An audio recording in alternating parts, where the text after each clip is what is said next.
Think in despair. Everything you need for a great party, you'll find at Wally's Party Look, World. I'm thinking of going with radio instead. I met with a local station. They're members of the RAB, the Radio Advertising Bureau, with access to research, marketing expertise. Stop. I have the three tenors singing Row, Row, Row Your Boat in Italian while clinging to the side of the ship. And with the radio station, the RAB, I can find out who buys party supplies, when they buy, how much they spend, everything that'll get my product really close to the consumer. Well, like that's important. What? Nothing. Okay, close. John Cape Canaveral, a rocket launches into space. Super for a party that's out of this world. Please don't take this personally. For more information, call 850-215-4468. We're 104.3 ESPN Northwest Florida.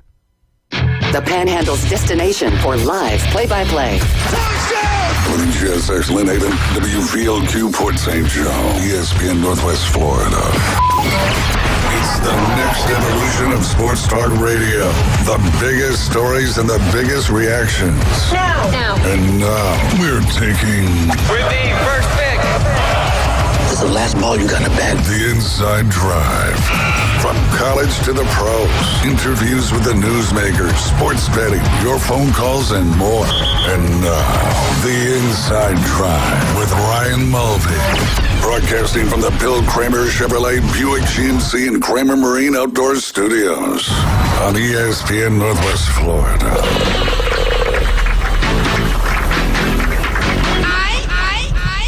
It is Friday morning. We are here inside the Bill Kramer Chevrolet Buick GMC and Kramer Marine and Outdoor Studios. You're listening to the Inside Drive on ESPN Northwest Florida. As always, I'm Ryan Mulvey, joined by our Director of Instruction out there at Bay Point Golf Club, Jay Henley. And, of course, it wouldn't be the Inside Drive without DJ Davey Crockett behind the glass spinning those tunes and searching stuff up for us. So we appreciate it. There you go. We appreciate him and all the amazing work he does to keep this Inside Drive show going, that is for sure. You can listen live and local on 104.3 in Panama City, 101.9 along the Forgotten Coast. You can see our beautiful faces on Facebook, YouTube, and Twitch. You just got to search ESPN Northwest Florida. As always, download that free mobile app if you haven't already. It's in the Apple Store or the Google Play Store. You just got to search 104.3 ESPN Northwest Florida. If you do happen to go to websites and use a browser, you go to ESPNPC.com, click listen live. I don't know if anybody actually does that anymore, especially on your device. True. Do you go to an internet? I mean, some things you have to, if there's not an app or whatever, but I just, if there is an app, I'm probably going to get the app versus going on a website on a browser. Yeah, plus the app will keep playing or whatever while you're utilizing other apps, unless you've got sound coming out of that. But most of the time, if you're on the browser, kind of like YouTube, it'll just stop playing as soon as you get off the browser. So, yeah, I agree with you. It's better to go through the applications. Yeah, no, totally. And I remember when that was a huge, when cell phones came out, yada, yada, yada, they've turned into computers. But that was one of the big things. At one time, you could only use one app at a time. Yeah. That was that wasn't that long ago. Very true. And now, you can listen to music, watch YouTube, scroll Facebook, all at the same time on your phone. Yeah. Pretty impressive. But, come visit us out there at Bay Point Golf. Don't forget about Bill Kramer Chevrolet Buick GMC and Kramer Marine and Outdoor Studios. I saw a Facebook post from Kramer Marine. Someone like me, if I were to have a boat and not have a trailer and my boat was in the water and I needed to get it to service or something, I saw that Kramer Marine and Outdoor, they came, brought the trailer, picked up somebody's boat, brought it in for service. So service with a smile. That is not service. I don't know what it is. But they are a Yamaha outboard full-line dealer, Suzuki outboard dealer, as well as a Yamaha Master Certified Mechanic on staff. And I saw a beautiful picture of one of their new Skeeter boats out there in the water. They got Seabourn, Sundance, Spider, and Skeeter boats right there at KramerMarineandOutdoor.com. You can check out their new and used inventory right there on that website. Excited to talk to Aaron Bearden again at 12:20 today from Instant Replay Sports Cards. Last week was a lot of fun. Excited to talk to him again. We're going to be talking to him every Friday at 12:20, and once he gets through the busy summer season, he's going to be coming in studio with us, and excited to talk. I'm starting to get into that hobby. Just all the free time I have, I might as well take on another hobby. But yeah, guys. that. Also, Bay Point Golf Club, we are hiring. We need all the kids are going back to college. High school kids are going back to school here in less than 2 weeks, which is crazy. But we are looking for a golf shop attendant, and we are looking for a marshal or starter ASAP. If you love to play golf, it's a great opportunity because free golf is included with your employment. So looking again for a shop attendant to help us out there in the Bay Point Golf Shop, and another starter and a marshal to join our team out there. But it's a great team. It's one big family. Everybody is just always picking each other up, and it bleeds through with our service that all of our staff provides on a daily basis. I get it all the time from the customers that come out. Well, you're a part of it too. Well, without you, we wouldn't be where we are either. So appreciate it. But yeah, just give us a call 850-235-6950, or just stop by and check out or talk to a Gavin Bird or Bill Hunt, and they can help you get that process going. The applications are also on our website at baypointgolfclub.com. You just click I think it's the Contact Us tab, and then it drops down and goes to employment opportunities. So looking for a few people. I cannot believe I didn't ask yesterday, and I didn't listen myself on Wednesday. The Go to Goats is down to the national championship, and I don't even know who's in the national championship. I don't either. I'm so disappointed in myself that I was thrown off when we were at Dave. No, it wasn't Dave, but it would have been yesterday that I would have had to find out and ask. And I didn't listen to the show at 5 on Wednesday because I forget why. I think I was flat tire day. Yeah, flat tire day. Yeah, it was flat tire day. I had a little conundrum there, but yeah, You didn't use AAA either, from what I know. No, didn't use AAA. Used the old feet. The old feet to track. Hey, I see people walking up and down 98 all the time. Did anybody help you at all? Did they say, "Hey, do you need any help or anything?" No, luckily I didn't encounter anybody when I was walking down 98, because that could have went either way. It could have. This is I could have disappeared. Yeah, you could have. And it's 24 hours before you can file a missing person with the police department. Yep. So, but yeah, that's a fun fact. Yeah, it is a fun fact. Obviously, if there's more emergency situations, but if somebody just goes missing, and because a lot of times they're not really missing, or they just went somewhere, like the recent occurrence in the news. But I wonder if David heard me talking about the Go to Goats. Okay, cool. Yeah, I did. I've actually fell behind the ball a little bit because we had so much going on Wednesday. Yeah. So it ended up being, and I don't know what in the world happened, right? Because the day before we were talking about it, we had around 300-400 responses. I didn't even look at it. We go into Wednesday, get into the segment. I'm like, all right, I think we're going to be voting on these. It's going to be pretty close. I thought it was going to be close. 972 responses for each of them. Wow. Both close to 90 to 10%. It is an all Adam Sandler final. That sounds about right. But I don't know what the world happened, though. It wasn't me. Well, obviously, because it would have been Caddyshack. Yeah, it would have been Caddyshack. But, I mean, to go from 400 in one day to all of a sudden 972, I mean, that thing just got obliterated. It's that sense of urgency. Yeah. It's everybody waits to the last minute to do stuff. We see it with golf tournament signups all the time. But so Caddyshack's officially out, and Rocky franchise is officially out, and you've got the Waterboy going up against Happy Gilmore. It's now you just got to get in touch with Adam Sandler and get him on the show for next Wednesday. I'm sure that's the goal. I guess I'm going to have to blow up Twitter, find his agent, Dan Patrick, just get a hold of the Danette. Just keep posting every 30 minutes, and we'll make something happen. Maybe if I can get a hold of Marvin or something like that, what I mean? Or no, I guess it's got to be Fritzy. I have to reach out to Fritzy. Fritzy seems to be the one that does. He's the guest getter inner. The booker. The booker. There you Not go. The bookie, but the booker. Booker T. Booker T. Washington. For Booker Todd, that works perfect. Yeah, there you go. Wasn't Booker T on WCW for a while? He was on all of them. That's a Hall of Famer right there. That's a Hall of Famer, okay. Spin a Rooney. There you go. Yeah, I don't know. I can't really speak too much to that, but so they have Hall of Fame for that? For the for wrestling? Yeah. Oh, yeah. That's pretty awesome. Yeah. What if you're one of the guys that's you're not going to be in the Hall of Fame? I guess it works like that, but it all comes, I mean, of course. You still have to perform. Creative gets you to that position, but then it's kind of on you from, what kind of angle you're going to have, not what kind of angle you're going to have, but, how the crowd reacts to you, and that's what gets you to the Hall of Fame. Like the most recent induction, as far as I'm aware, Rey Mysterio was this last year at WrestleMania. So that was really cool. He was one of my favorite growing up.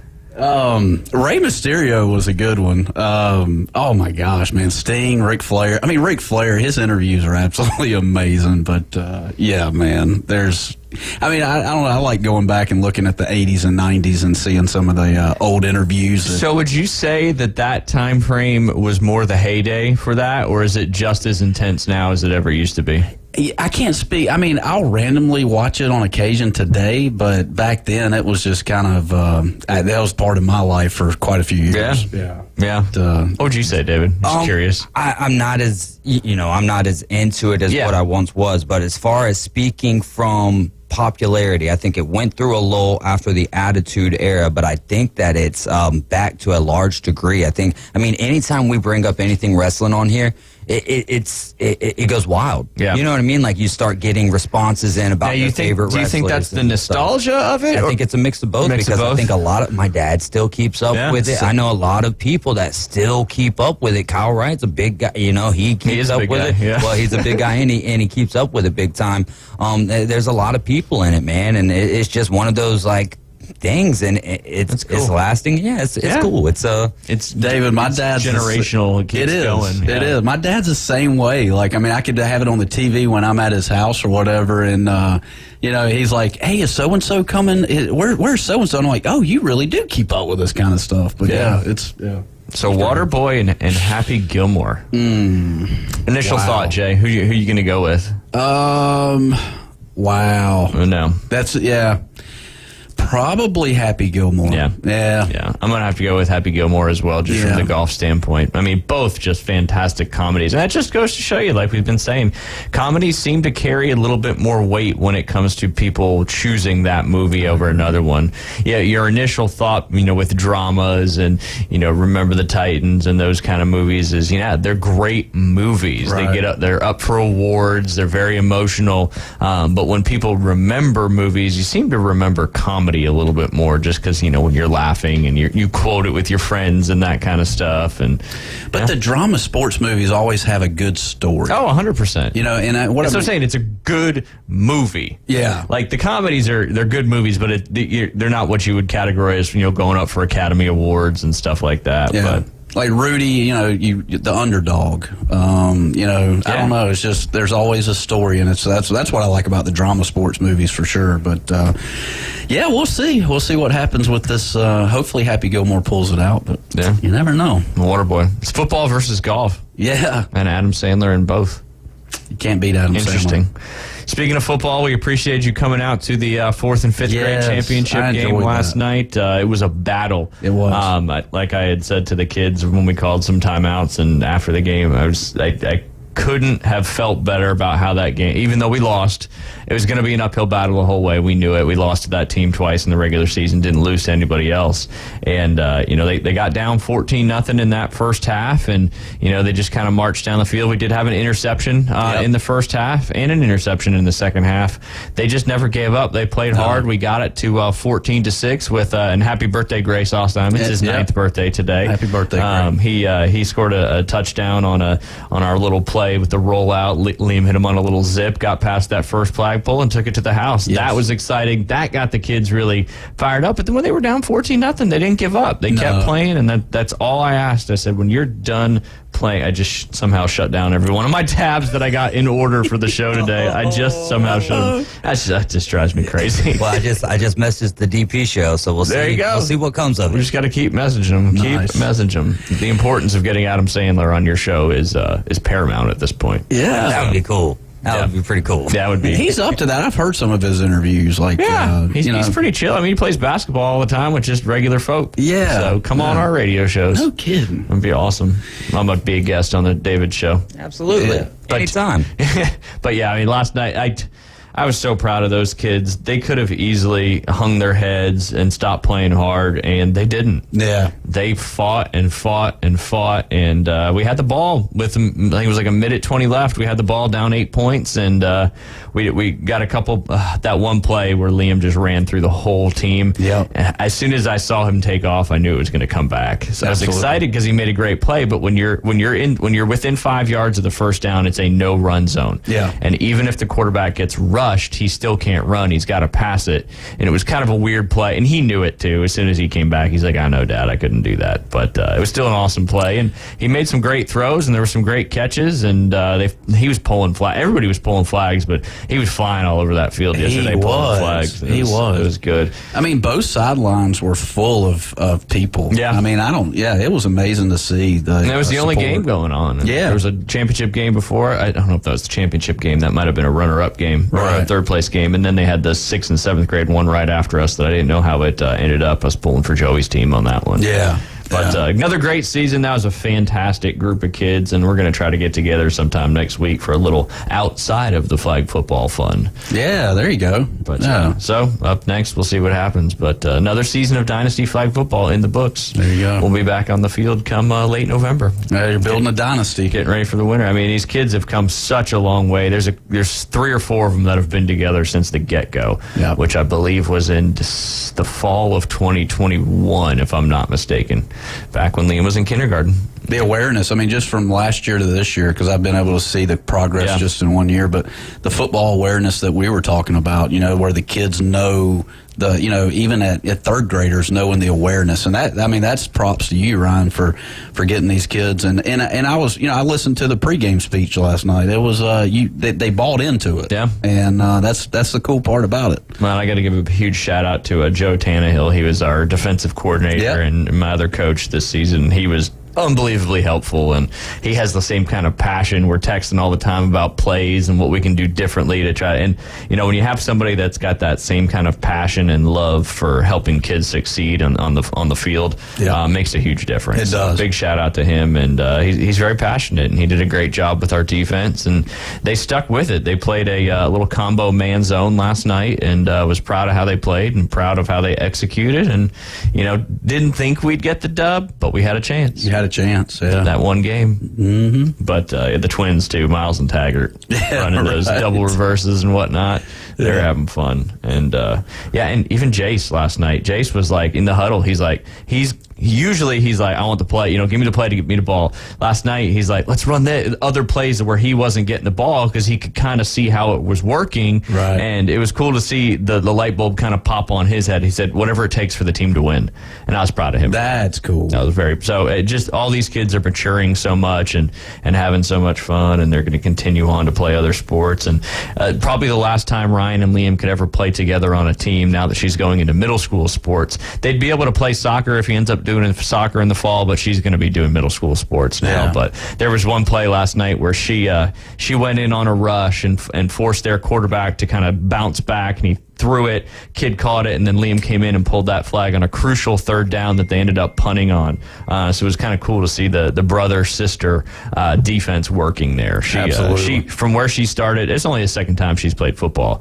flag football. So she grew a lot from the season with her confidence level. In the beginning, really not understanding what was going on, but then defense-wise, last couple of games, it clicked. Yep. She was having fun out there playing defense. That's great. And understanding she's fast. She's a fast girl. She's got them long legs, and use it to your advantage. So it was fun. But another kudos to Southern Elite Sports for putting on another great flag football season. And I think their basketball season is probably coming to an end as well. Looks like Witherspoon got his deal. They agreed to $31.85 million guaranteed. I had that pop up just on my phone. We were talking about that yesterday. Yeah. The number 5 draft pick, that might have been after you left. Not accepting. He was the only one in the 2023 draft that hadn't signed his deal yet because he was kind of holding out for more guaranteed money. It popped up, but I don't know. Fully guaranteed. Yep. So it looks like he got what he wanted, David.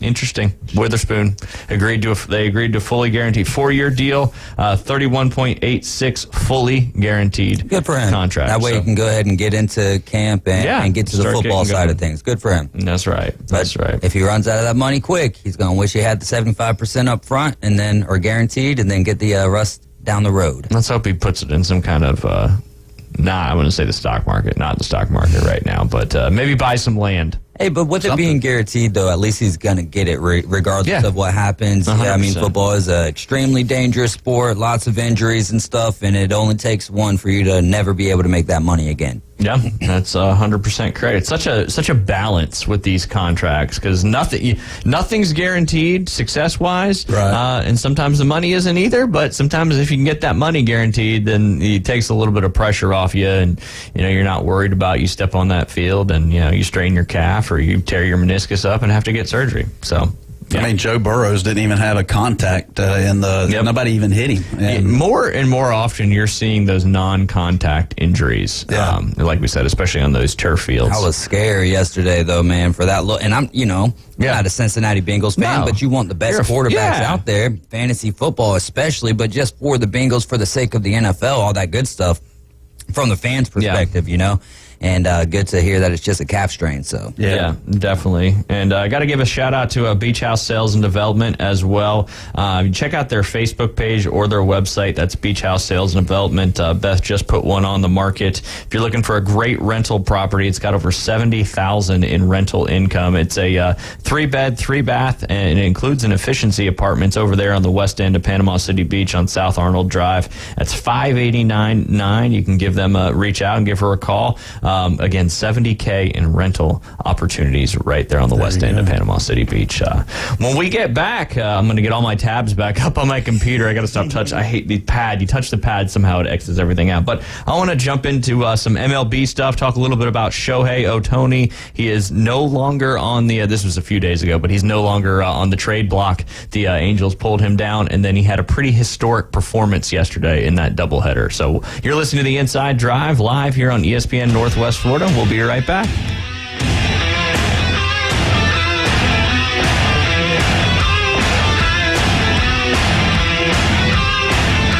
ESPN Northwest Florida presents the Blasted Bay Point. Lynn Haven Rob, it's time to play a little high-low.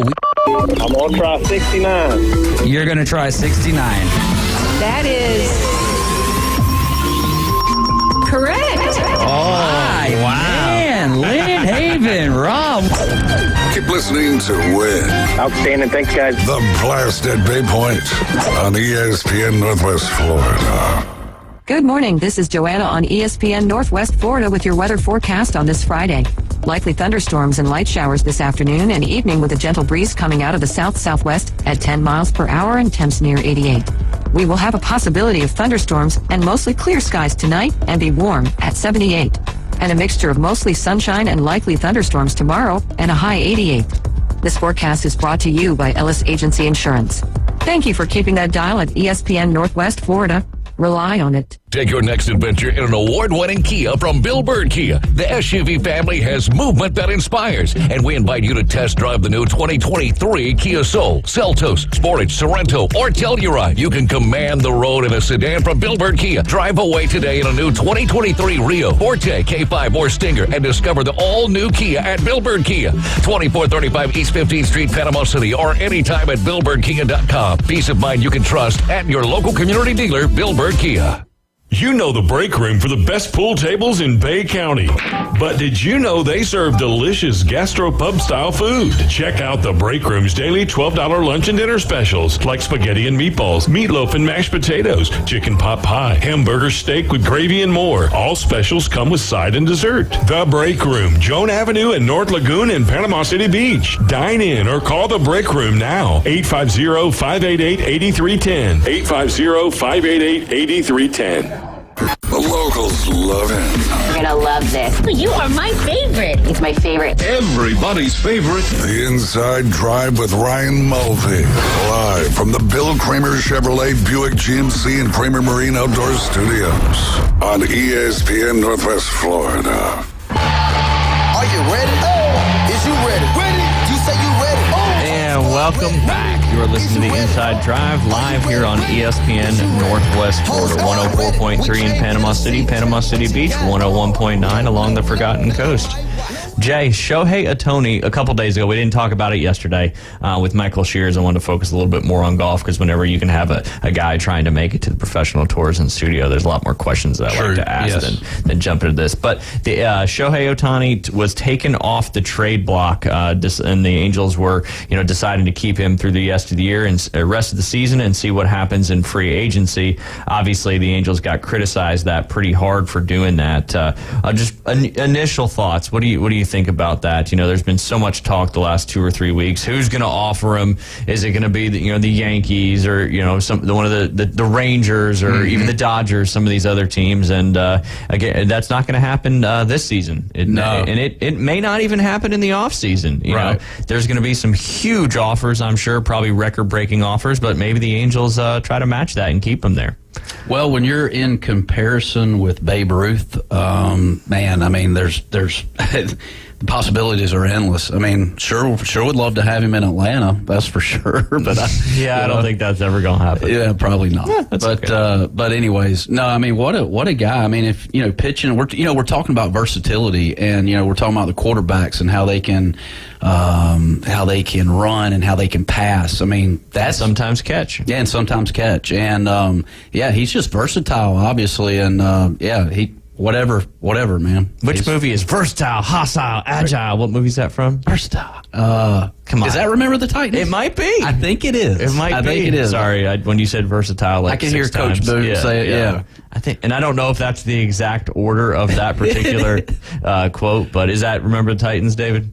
He searched Coach Boone. Yeah. Yeah. Look at you. There you go. Or Coach Boone says, "What are you?" and then the team says, "Yes." Yeah. Versatile, hostile, agile. They're in camp. They're in summer camp. Yep. Yeah. And in sequence too. Bringing them all together, man. Gives you chills thinking about it. It does. Mobile, agile, hostile. Mobile. What is pain? Fresh bread. Yes. Look at David. How quick is David? David is amazing. Davy Crockett behind that glass. Yes, music, lyrics, it doesn't matter what you need. I got it. He's back got here. you covered. Shout out Google. There you go. The old search it up machine. That's it. But it's not just that it's Google. It's your ability to recognize it and do it so quickly and have it flow right to the show. I've already got something ready for if we do dive into Colorado at some point. Oh, we are. Today, it's on the docket unless I close it off my computer. Right. But when you guys were talking about Shohei real quick, how crazy would it be? So a guy comes into the league, you're seeing him at minor league levels, and he's a two-way player, and it looks to be generational. Now, this is totally hypothetical and would never happen, but see him on every single MLB team. So he plays half a season for one team, and it's just a rotation. So he plays half a season until the All-Star break for one squad. And he wouldn't win many championships that way. But I was just thinking, I mean, when you got unless you're on that championship team in that second half. Hey, there you go. Yeah. There you go. But I just think back to watching baseball 20 years ago. There was not one pitcher that could hit it out of the ballpark. They couldn't even hit out of the infield. Well, when you had the actual DH on one side and the pitcher on the other side, the team with the DH they didn't need to have. It was almost like an automatic out at that point. Wasn't it? It was to a certain degree. It depends on. I mean, you had some guys like. Glavine. I mean, a couple of those older. You had a couple of them. I'm thinking of Bartolo Colon, Madison Bumgarner was good. I mean, you had a few of them. Max Fried is a guy who can hit pretty well. Okay. Yeah. So you have some guys. And then the other thing is you saw a little bit more sacrifice bunts. And now that we're both designated hitting leagues, that's gone away. I mean, what game was it? It was the Braves playing I want to say it was the Brewers. Yeah, it was the lone game that they lost, the middle game last Saturday, and they had runners on first and third. I believe Orlando Arcia was up, and it's like, drop a bunt down, dude. Yep. Let's at least try to have the squeeze play work here. Let's play some baseball and not worried about being worried, especially out of the 8 and 9 hole. Like, come on, man. You got Acuna up there. Let's try to get it to him. Punt the daggone ball, man. And you need Little League and travel league, they're like, no bunts. Like, okay, let's just teach these kids how to not play baseball. It's like Great basketball. Job, coaches. You're so worried about fun that you don't want to teach them the fundamentals. Yeah. Hey, that's why I'm not fun. It is. Bunting is fun. Yeah. Well, hey, the other night I was watching and there was a pitch out, and the commentators basically were like, "Oh my God, he just pitched out. I haven't seen that in forever." I love that. I'm like, whoa, when did the pitch out decide to become like an elusive creature? Well, yeah, because now you just, if you intentional, they just go, right? And then the other thing about bunting is for your speedy kids. Like I was a fast kid growing up, right? I'm still kind of fast, but not really. Anyways, bunting was one of those things that when the bat's not going well, when you're in a little bit of a slump, and then you can kind of get that eye, get that hand-eye going back a little bit. For the kids who just aren't very good at hitting and stuff, the percentage chance, the chance of error allows that kid to get on, and then he gets to run the bases, and now he's more involved. So why are we not bunting these kids? Not everyone is someone who can just stand up there and hit the ball over a 200-foot fence. Yeah. And bunting's not easy. No. By any stretch of the imagination. So if you can get good at bunting at a young age, you can really separate yourself. Oh, absolutely. From a lot of other people, especially like David said. If you can get down to that first baseline quick, yes. You pitch one down that third baseline, it's almost probably a guaranteed single every time. And from a pitcher standpoint, when you're facing and you can see the letters of the, you're actually in the bunt position. Yeah. From a pitcher standpoint, it is very intimidating. Yeah, because you don't want to beam them. Yeah, exactly. So, that was my fear. Is like I did not like those batters that would fake bunt because it's it's like I want to see my strike zone. Yeah, you're like, get that bat out of the. But it does kind of give you a target, though. To a small degree. Apparently a target to hit the kid. Exactly. If you're aiming at their body, but if you're aiming at the bat, like, that's somewhere in the strike zone. This is true. It's that mental thing, like when you got water out on the right side on a par 4, it's kind of like the guy's right there on the right side, don't throw it there, I'll let it go a little early. Clank. I think what the best part, or what my favorite part was when I was pitching is once I got to 12 and 13 or so, I was allowed to, like, one every 5 pitches throw a curveball, and it wasn't like it wasn't 12-6, and it was more one of those sweeping curves. Yeah. And so, okay, you want to bunt on me, buddy? Then I'll throw it right at you, and then it'll just land right there in the strike zone. You know what I mean? They're diving it's out like of the way. 43 miles an hour. Right down the pipe, though. Pitching is so much fun. It is. Gosh. Except for your shoulder. Yeah, that's true. Yeah. But no, nothing's good for your body, though, any sport. But anyway, getting back to Shohei, I want to ask you guys a question. What do you think the change of heart was, if change of heart's the right term? Is it the fact that now after yesterday, they're 9-3 after the All-Star break and getting closer to, I think they're, 3 games back in the wild card now? Or do you think it's a little bit of, Shohei chose the Angels. He's not from here, came to the United States. He's the superstar. Do you think there's some, to use a great David Hayes word, some comfortability with being in Anaheim? What do y'all think about those two potential? What's your thoughts, David? I think that the run that they've had after the All-Star break, the Angels are like, well, look, we're in position right now, and they're 6 games back, but I'm not looking at the wild card right now, so let me check that out. I think it's the run that they've had. I mean, they're 3 games back of the wild card right now. Okay. But the run that they've had, and then, they're like, well, let's just buy at the break, because this is your last chance. If you trade them, 100% sure you're not getting them back. I think you don't make the playoffs, you can almost bet your bottom dollar you're not getting them back unless he's just so comfortable with the Angels, like you were saying. Yeah. But outside of that, I think the Angels, they could have gotten a great haul from him, but it wouldn't have been as great had they traded him last year. So I think it's one of those issues where you're not too far out. Let's go ahead and make a run for it, and he's playing great baseball right now. Yeah, I mean, he's not. Let's see, he was born in '94. So what is that? Is that he's almost 30 years old? So almost, he has 29. Yeah. I guess unless his birthday's in September, October, or December. Yeah, so he's reaching 30. I mean, so he's no young buck by any means. No spring chicken. No spring chicken. Yeah, there you go. Right. But yeah, I mean, and then to crescendo up to what happened yesterday, and this is the game Beth was supposed to be at. It got postponed to a doubleheader, and then he ends up being the pitcher, which he originally wasn't supposed to be the pitcher in the game a couple nights ago. So then he ends up being the pitcher. So for the first time, just when you think he can't do anything else, for the first time in his career, he pitches a complete game 1-hitter to take down the Tigers in a 6-0 win. Which which was pretty incredible in itself. But then in the same day, comes back then and hits not 1, but 2 home runs in that second game. And that's the first time that's ever happened where somebody has pitched a complete game and then hit a home run in that doubleheader situation. Obviously, that opportunity doesn't present itself that much, but pretty crazy. I mean, so he takes himself, he's not on the trade block anymore, and then the day after that, he pitches a complete game no-hitter. The Angels win that one 6-0. Not no-hitter, excuse me, a complete game one-hitter, scoreless, shutout performance, and then the next game hits 2 home runs out. Pretty incredible. Yeah, it is incredible. Yeah, it's just, you don't hear that. Yeah, you don't know if we're going to see another particular guy like that. Since we're talking about baseball, I didn't get to it the other day, and they might have talked about it on the afternoon underdogs, but it's all good. So a little crazy fun fact on this fun Friday. Major League Baseball has been around for 147 years, and there have been a little over 23,000 players who have played the professional baseball game.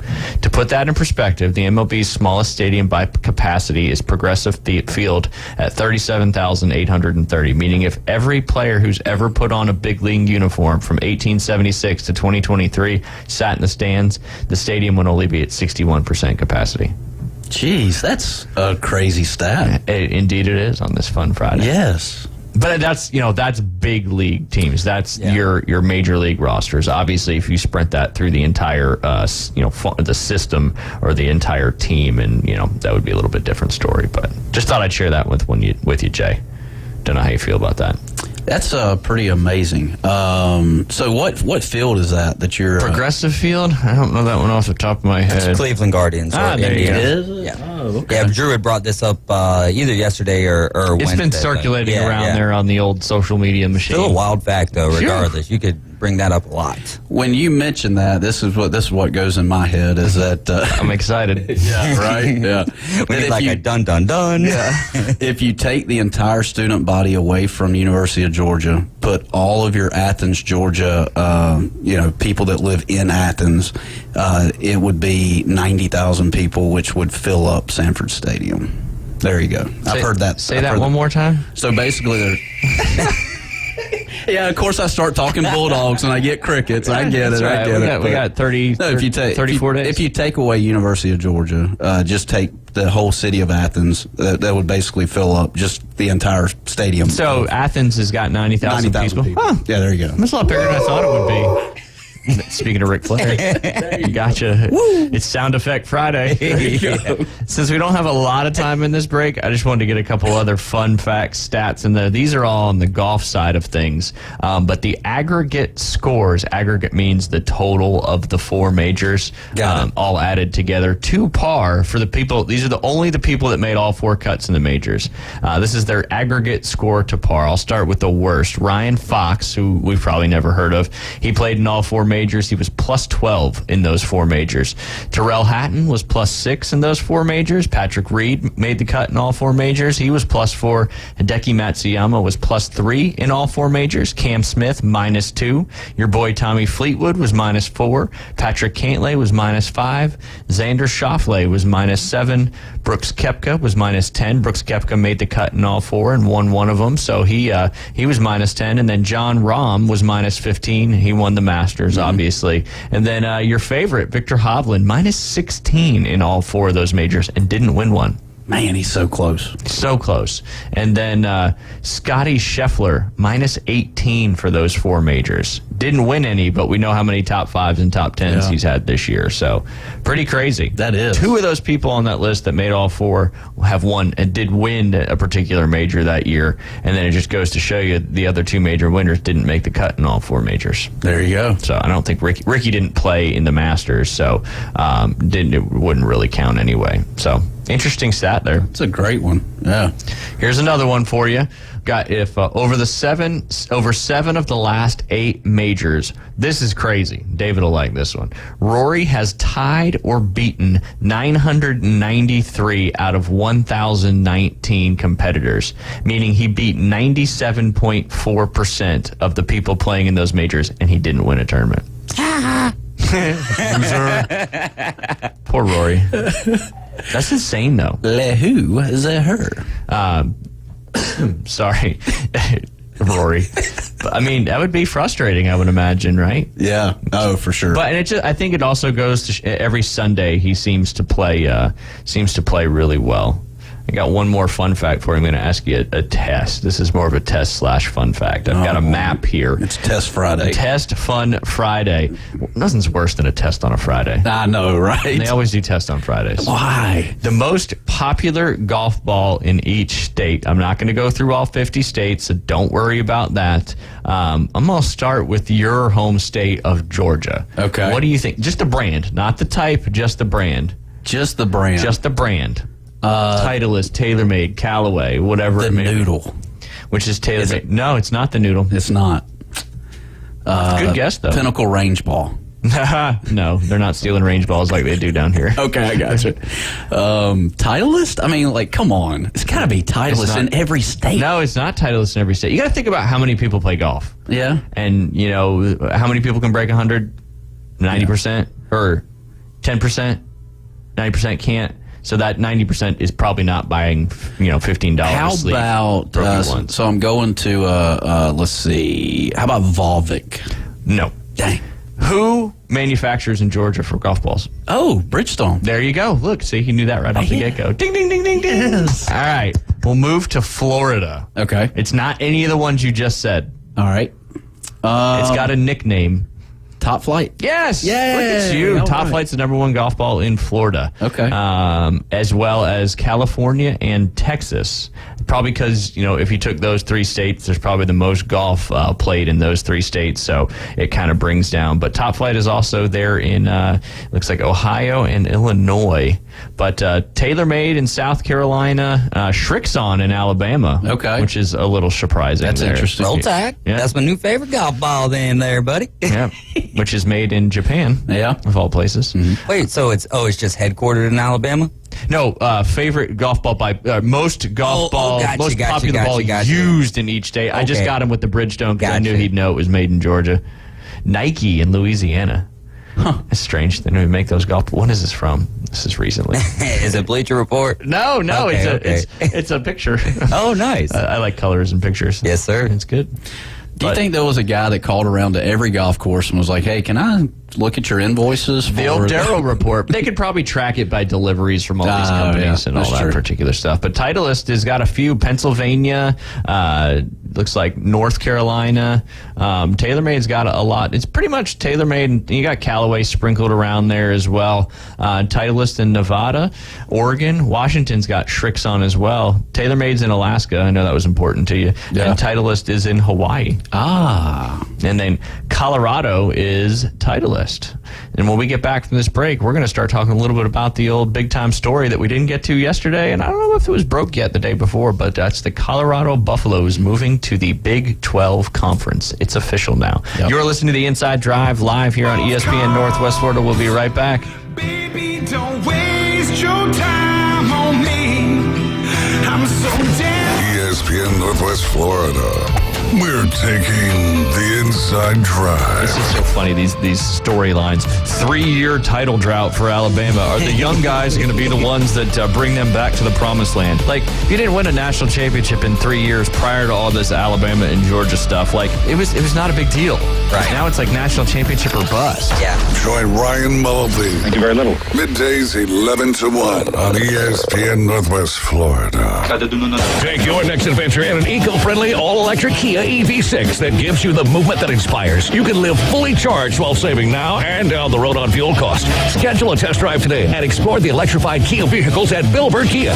You have to drive it to believe it. Now offering $7,500 EV lease bonus when you lease a new 2023 Kia EV6 Wind Electric all-wheel drive for 36 months. You'll get the perfect balance of comfort, safety, and technology with a performance that minimizes the impact of our environment. Bill Bird Kia is the home of the 20-year, 200,000-mile warranty. See us today at 2435 East 15th Street or BillBirdKia.PanamaCity.com. We make it easy to switch to EV ownership and give you the peace of mind you can trust. Close-in lease based on a new 2023 Kia EV6 model number N5452. No security deposit required. $7,500 EV lease bonus not available for cash. Subject to credit approval, dealer participation, and vehicle availability. $49.99 due at signing for well-qualified leases. See dealer for complete details. The 20-year, 200,000-mile warranty is a Bill Bird Kia warranty. Must take delivery from dealer stock through 9/5/23.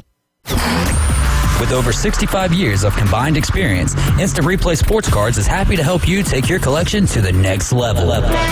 They carry all the new hobby boxes, signed memorabilia, and supplies, new and vintage cards, and Pokemon. They sell and trade cards and are always looking to buy. They're an authorized source for Topps, Panini, Upper Deck, and Leaf cards. Instant Replay Sports Cards is open 7 days a week at 752 West 23rd Street, down from Academy Sports, and can always be reached at InstantReplaySportsCards.com.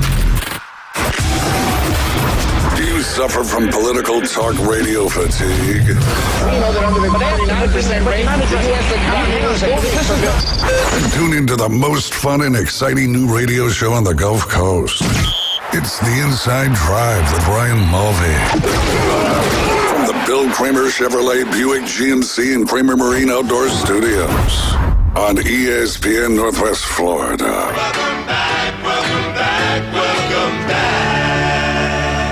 Welcome back. And welcome back. As that song brought us back in, you're listening to The Inside Drive live here on ESPN Northwest Florida. Sitting inside the Bill Kramer Chevrolet Buick GMC and Kramer Marine and Outdoor Studios. Jay, that story he was telling us. I think it's radio appropriate. I don't know. I couldn't hear it. It's all a I could little hear was the laughter. borderline. I'm like, man, I wish I was in there. I know. We may try to cross that bridge. Yeah. Because it's just a statement that could, if taken out of context, because. But yeah, why don't you tell the story? No, I don't. You want me to tell it for you? Because I don't know if you can get through it without laughing. Yeah, it's better when you tell it though. No. All right, here. Let's talk about some other stuff, and then when you're ready, you just let me know. Sounds good. A couple more golf things before we get into this Colorado story. I was trying to read through this and understand it, but we talked about earlier in the week that Ashke Biate won was it the Barracuda Championship or the Barbasol, whatever one he won. That was his first PGA Tour victory. Well, it turns out that he didn't get any FedEx Cup points for that win. Huh. Which, he'll get all his exemptions for next year and all that stuff. And I was really trying to read through this story and understand it. And even after I read through it, I still didn't quite understand it. He was obviously upset. He was on Sirius XM PGA Tour Radio, and he sounded a little miffed about the whole ordeal, as he should be. Despite picking up his first tour win and collecting 4 other top 10 finishes, making just shy of $2 million this season, he's not guaranteed a spot in that coveted top 70. Why? Because he's a special temporary member of the PGA, a status earned when he had his runner-up finish in the Puerto Rico Open back in March. And prior to the Barracuda, he also tied for 9th in the Barbasol Championship. Unfortunately, though, neither one of these opposite field events, because there was the Scottish Open and then the Open Championship going on, didn't earn many FedEx Cup points due to the tour. This is where I don't understand it.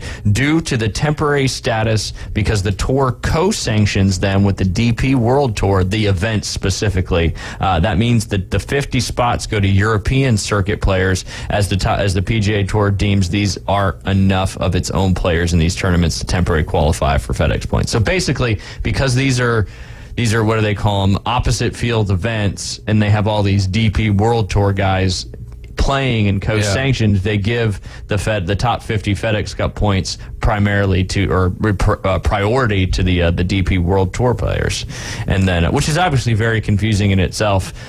He was quoted saying, "My agent told me a couple hours after the Barracuda Trophy presentation. I was really shocked because me and my caddy talked about going to play. He got exemptions to play in the Barbasol and the Barracuda with the special temporary status, and then his goal, which is a very lofty goal, was to try to win one of those events to try to get into the playoffs and play in those phases." And he said, "That's the whole goal." And I was like, "What?" He told me, I was going to play in 6 in a row. Our goal was to just get one win and get in the playoffs, and then his whole schedule changes. So just crazy stuff. It was cool. He kind of called a shot and said, "I'm going to go win one of these tournaments." And he certainly did, especially in dramatic fashion, making that birdie on 18 and then winning in the first hole, the playoff.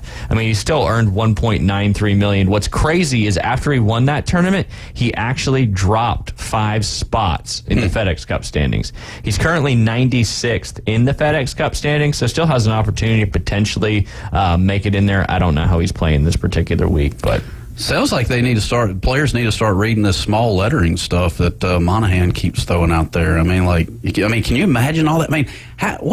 That makes no sense to me at all. I can't understand that. All that bureaucracy. Yeah. And I get it. They're not they're opposite field events, and they've got a lot of DP World Tour guys playing in them. But why give just because you got especially temporary status? Why give the points to those guys? And he earned them. And he won. He won. Maybe if you win, you should get it. But not even to get any FedEx Cup points for winning a PGA Tour event.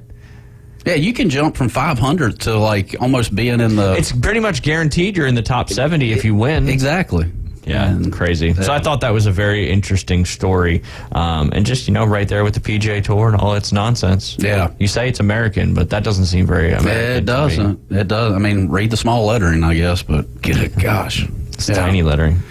And one more quick, go ahead. No, I was going to say, we've been on the JT kick, right? The Justin So shot 69 yesterday. Yeah. That's tied for 56th.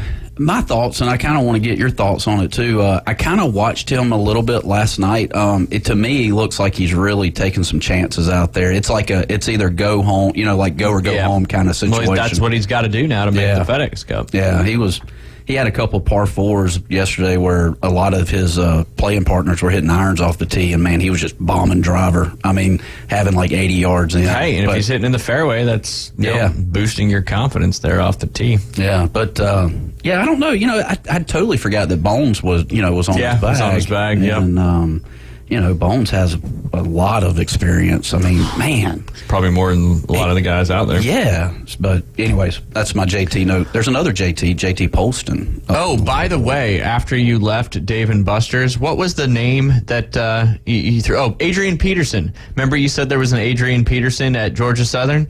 David searched it up, and you were 100% correct. Yeah, there were two. Yeah, that's what I thought, but it's not the same Adrian. Clearly not the real AP. Right. But there was another Adrian Peterson football player. See, David, I was trying to give him credit, and then he just spins it right back. And so there was an Adrian Peterson that plays or played for Georgia Southern, and I believe he was a running back as well. Yeah, he was a running back. He's 44 years old now. So okay, I got you. So it was a little while back there, but yeah. So is he older than the Adrian Peterson? I would say Adrian's.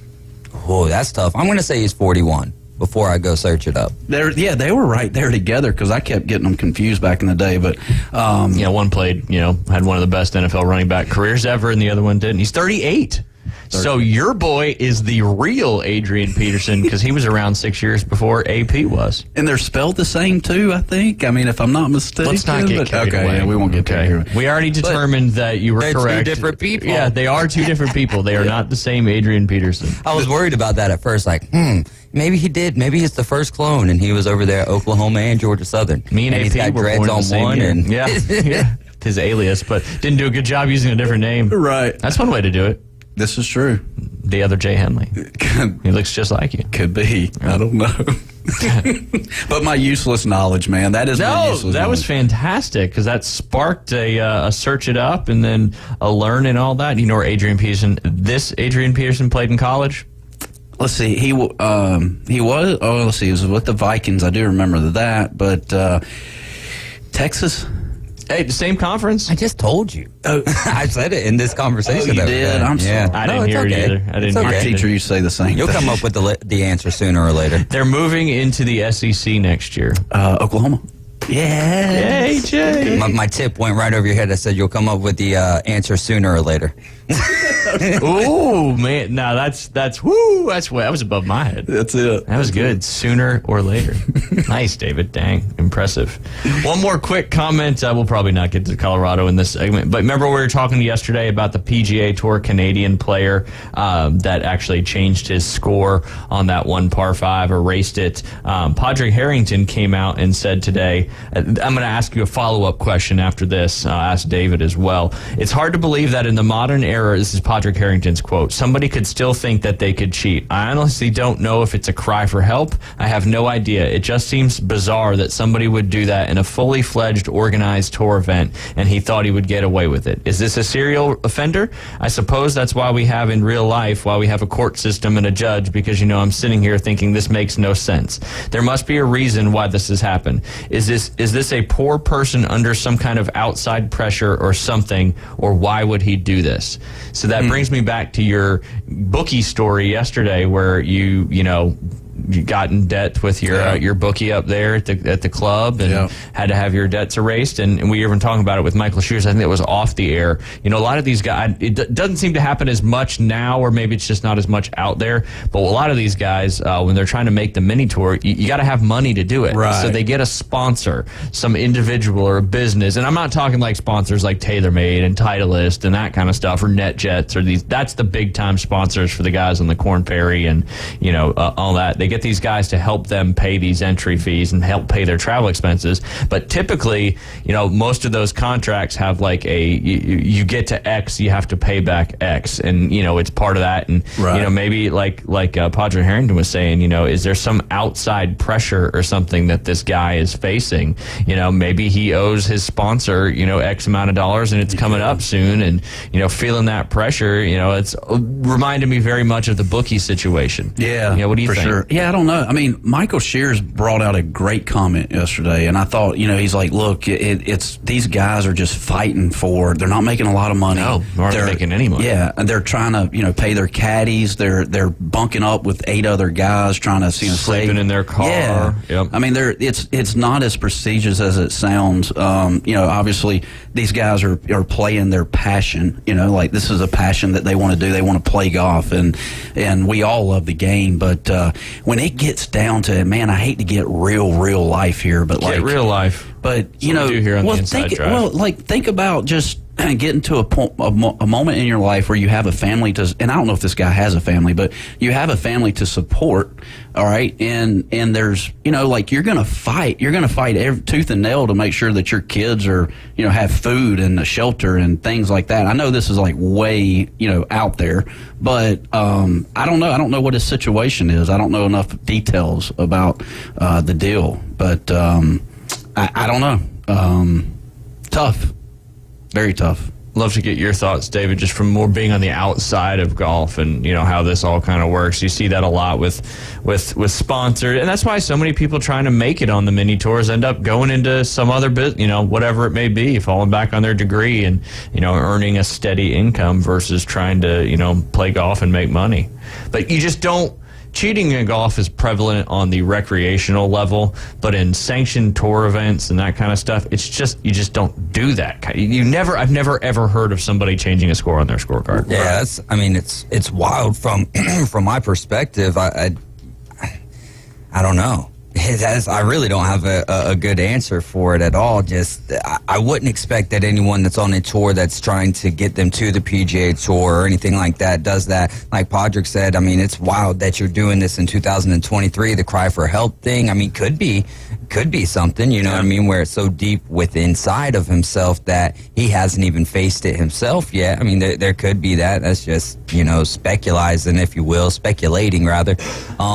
Yeah, I don't know, but I wouldn't imagine that it's a common occurrence. No. I mean, how close was he to getting to the tour? Well, if he's on the Canadian Tour, it's like Latin American Tour, Canadian Tour, and then you go up to the Korn Ferry Tour. So, so he would have had to essentially cheat his way through the Korn Ferry Tour. And this right here is such a black eye. Wouldn't it be like in the game of golf with the level of integrity that it carries from its players? You might not even be on the Canadian Tour. And another point you may not realize is, like, even in their events, you're not keeping your own score. Yeah. If I'm playing with Jay, I'm trading cards with Jay. He's got my card, I got his card. I'm keeping it. You verify at the end. You both sign for it, and you turn it in. So he would have had to erase that score after the fact. He would have had to erase. So, like, he would have had to get his card back and then erase his score and then go to, like, the scoring table. But see, I don't know, because typically you go into the scoring tent and you're sitting there with, I don't even know how he would be able to do it. Could the other guy be in cahoots with him? Could be, but the other guy's the guy that questioned him. Oh, yeah, but he could be. Ooh, you see that's that? That's like some WWE some stuff. PATs every once in a while. You get two guys going out first in a PAT, and there's nobody with them. And say, okay, we're going to pass our PAT today. Yeah. What is that? The player's ability test. It's part I'm of over here like point after attempts. Yeah. Yes. No, player's ability test. It's part of what you. It's the only playing aspect of becoming a business PGA member that you have to do. Gotcha. And you have to shoot a target score in 2 rounds. But yeah, I mean, it's wild that as a PGA PGA Tour or as a PGA pro, like you still have to be so good at golf, like to pass the test? Well, you have to be decent because typically it's not like crazy or anything like that. You set it up somewhere for men. I want to say it's between 6,500. It's not even 62. that. I think it's like 62 and 64. You put all the pins in the easiest spot on the green, and then the target score is whatever the course rating is times 2 plus 15. So if the course rating is a 70, which is a little bit easier, not super easy, but a little bit easier, your target score would be 155 for those 2 rounds. So 77, 78. Not like you got to go out there and shoot 68, 69, but it's the only time you ever have to play golf where you know what you have to shoot before you tee off. Right. Does that help or hurt? Hurt.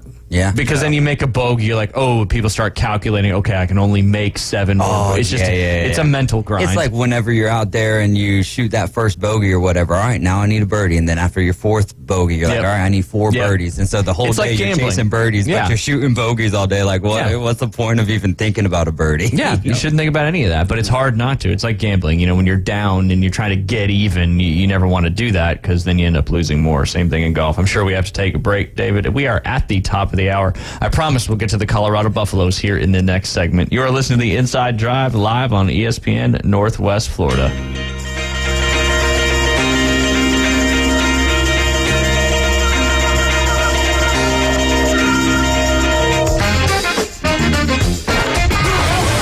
ESPN Northwest Florida. The afternoon underdogs. That's going to be the toughest award to get is the AFC MVP, just with Josh Allen, Joe Burrow, of course, Patrick Mahomes. The list goes on and on. But if they have the type of a jump, or if Trevor Lawrence has a big enough jump to get into that MVP conversation, let alone win the MVP, the Jaguars are definitely going to win. 4 to 6 weekdays. 104.3 ESPN Northwest Florida. This is Joanna with your latest forecast on ESPN Northwest Florida this Friday. The rest of the day, light showers and likely thunderstorms, and 88 with a gentle breeze around 10 miles per hour coming out of the south-southwest. Tonight, a possibility of thunderstorms and mostly clear skies with lows around 81. Tomorrow, a variety of mostly sunshine and likely thunderstorms and a temperature near 88. This forecast is sponsored by Mid-South Lumber, the best little lumberyard in Panama City.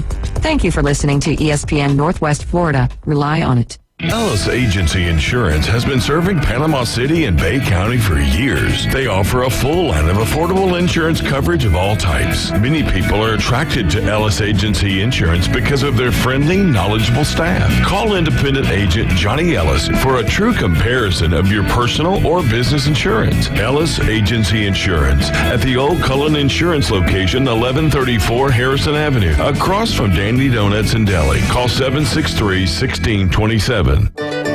Mid-South Lumber, where they treat you like family. Locally owned and serving the residents of Bay County for over 45 years. See Mid-South Lumber for all of your DIY projects, including windows, doors, siding, lumber, and millwork. Are you building a new home? Bring your contractor in to Mid-South Lumber and meet with a member of their sales team to discuss your framing, siding, windows, and doors. Mid-South Lumber, the biggest little lumber yard in Panama City. The Atlanta Braves play here. And the Braves are back in front. WGSX Lynn Haven, WVLQ Port St. Joe, ESPN Northwest Florida. Welcome to the Inside Drive, the next big thing. It's a big, huge, giant deal. Sports betting, huge reactions. Your calls and real-time coverage of the stories you're following. Broadcasting from the Bill Kramer Chevrolet Buick GMC and Kramer Marine Outdoor Studios. On ESPN Northwest Florida. Sky rockets in flight. Afternoon delight. Welcome back. It is now the afternoon here in the Florida Panhandle. You're listening to the Inside Drive live on ESPN Northwest Florida. Sitting inside the Bill Kramer Chevrolet Buick GMC and Kramer Marine and Outdoor Studios. You can go check them out at 2251 West 23rd Street for all your vehicle and boating needs. Talked about them at the top of the show, but you can visit KramerMarineandOutdoor.com to check out all their new and used inventory. Shout out to Guy Pollard, who's, I believe, listening on his way to Bay Point Golf Club right now. He came out to the game last night. Talon is actually his nephew, if I'm not mistaken, but is always there to support Team Dynasty. So we appreciate that. And take it easy on Chris and whoever else you're playing with this afternoon. Don't want you to beat them too bad. Another exciting thing coming out of Beach House Sales and Development, that Cloister development is getting ready to get going. That's the one over there on North Lagoon. It's going to feature 8 beautiful single-family homes. All are going to have boat slips as well. Okay. Sorry, I almost the boat thing. David got me yesterday. Oh man, that was brutal. Funny but brutal. Right. Don't do it again because I don't need a bigger boat. I don't even have a boat as we speak. So any boat I get is bigger than I currently have. There you go. Kramer Marine. Yeah, Kramer Marine Outdoor. Get you a skeeter. Yes, sir. But anyway, you got to reach out. The deposits. Make your reservation deposit now. It's only 8 of them. They've all got pools, private boat slips. It's just going to be an absolutely beautiful development right there on North Lagoon. So contact Natalie Danberg with Beach House Sales and Development to get going, or any of the Beach House agents. So wanted to give them a quick shout out. The Colorado Buffaloes, Jay, your favorite besides the Georgia Bulldogs. I think that's your favorite NCAA Division I team. West of the Mississippi, we'll definitely go Colorado. West of the Mississippi. Yeah. Have you been west of the Mississippi? Yeah, it's been a while. Been a while? It has been a while. I've been drinking water east of the Mississippi. That water west. That's where the water's better. You've told us. I know. Yeah. High quality H2O. Yes, sir. It's a whole different ball game west of the Mississippi. Right. Well, they are coming to the Big 12, and the announcement came out a few days ago that they were looking to rejoin the Big 12, I should say, and then it did get voted unanimously yesterday that they are indeed coming back in 2024. Pretty exciting for them. Obviously, Dion bringing a lot of excitement to the university, whole new team, transfer portals going out. But with that TV contract that the Big 12 has, they're going to get $42 million, part of that revenue share. And the Pac-12 doesn't even have a current TV contract. So 2 questions. What do you think about the Buffaloes heading back to the Big 12? And then I'll ask the second question after that. I'll let each of you respond. Who else is leaving the Pac? UCLA and USC. Okay, so that's my second part of the question. You didn't answer my first part yet, and it's okay. We don't have to go in order. I mean, I really don't. I don't keep up with much football. That's your second favorite team in NCAA. But, you know, Dion's just freshly there, man. Freshly, hadn't even played a game yet. No, So, yeah, I don't know. But do you think that's good for the Colorado Buffaloes? I think so. Yeah, I mean, for sure. Yeah, David, I'm gonna ask you, and I'll probably get more than I don't know from you. No, yeah, you're right. I don't care. No, no. Actually, I really like this move. I think it's great for the Big 12 here to get Colorado. I think it's great for Colorado to be in the Big 12. The one thing I would say is that, man, next year would be like if you have a decent year this year, next year it would be the building year for next year, because now you go from USC, Oregon, Washington, and I mean, I don't know if UCLA is going to be that competitive, especially with not having DTR this year. Especially when Coastal takes them down week 1. There you go. But yeah, you're going the path to the college football playoff, if that's a realistic goal for of course it's the goal, but a realistic happening for the Colorado Buffaloes. But I think that they fit in better in the Big 12. They got into the Big 12 in 1996, left for the Pac-12 in 2011. So I like this move here. They fit better in the Big 12. The Pac-12 is up in arms, and I think that this is going to make it stronger for the Big. Colorado's going to end up making more money by coming to the Big 12 because they're going to have a TV deal on the line for next year. Yeah. So, second part of that question, Jay, we'll start with you. Yeah. What happens to the Pac-12? You've got USC, UCLA, and now Colorado leaving. Yeah. They're basically the Pac-10 -1 again. 9. Yeah. I mean, obviously. Pac-10 -1. Yeah. I mean, where is all this going is my question. You know, where? Yeah, that's my question to you. What happens to the Pac? Is this just the first big building block to getting rid of one of these major conferences and moving towards that super conference? That's my thought. You kind of see all these chess pieces kind of getting put in place. You got UCLA, USC coming out of the Pac-12, going into the Big 10. Now Colorado's going to the Big 12. Everybody's always kind of said the Big 12 teams are probably still going to be around. You've got Oklahoma and Texas going out of the Big 12, going into the SEC. So it's like we're having this great alignment awakening going on right now. Well, I would rather see it be 4 big conferences because those could be the top 4 seeds in the college football playoff, essentially. Yeah. And rather than 5, because that's an odd number, it doesn't really fit right there. And I'd rather see 4 major conferences than 2 major conferences, because you can't 100%. play all of those teams, and it just, I think that it waters it down too much. Now, we'll see how it happens. What you thinking, Jay? I'm going to go with. He's actively pondering. Yeah. I'll let you actively pondering while I mention another thing. So now Florida State and several of these teams in the ACC are actively looking elsewhere besides the ACC.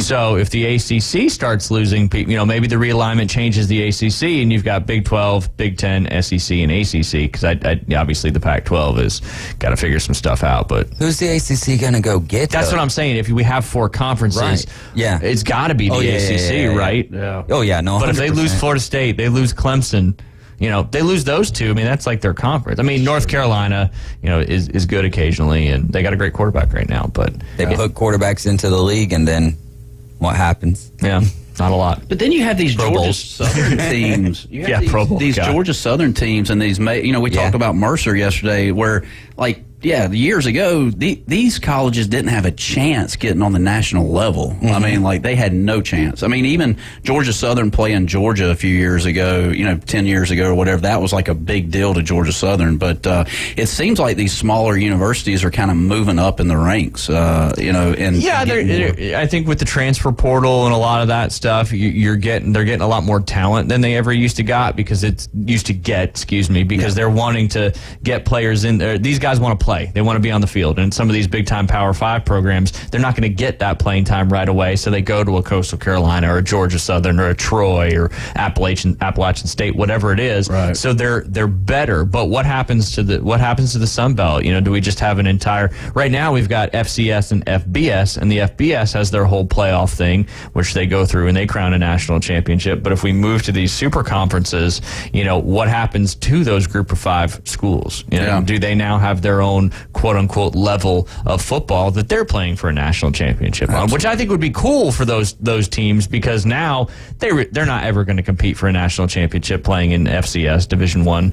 And if they had some... It's kind of that in between. When you're an FCS school, you have a chance to win a national championship. But when you're a group of 5 team, you got a chance, but let's be honest, it's not a good chance. Your national championship's your bowl game. Yeah, exactly. Yeah. So if we go to the 4, the 3, or the 2, or whatever it may be with these super conferences playing for that top level of college football national championship, is there a second tier then? And then what about division, FCS 2, 3? I think division 2 and 3 always stays the same. That's my opinion. So who's the top 4? You say super power conference? Is that what you call it? It's just kind of leaning. We're kind of moving to this direction with the term super conferences, where you've got just two or 3 or 4 massive conferences. And SEC being one. I don't think they lose that name. Right? No, I doubt it. SEC Big 10, SEC 1A, Big 10. 1B. Yeah. Yeah. And then you got Big 12, ACC. Let's say the Pac-12 subsides, Oregon and Washington go to the Big 10. You'll have some of those teams trickle down into the Big 12, I would imagine.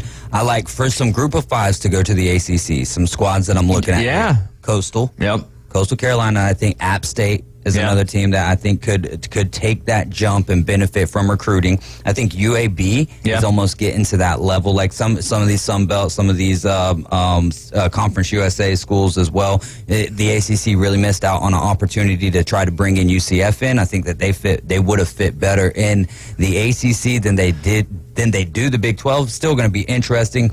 Cincinnati's Big 12. East Carolina's a squad that could go over there. I think Middle Tennessee's not necessarily there yet. How about UTSA to the Big 12? Yeah. I mean, they've had some great runs the last 2 years. That could be some road running. It's the road runners, right? Yeah. Outside of that, I'm not seeing a whole bunch of teams that I'm like, ooh, they could be ready for the jump, because they've had 4 good years of success.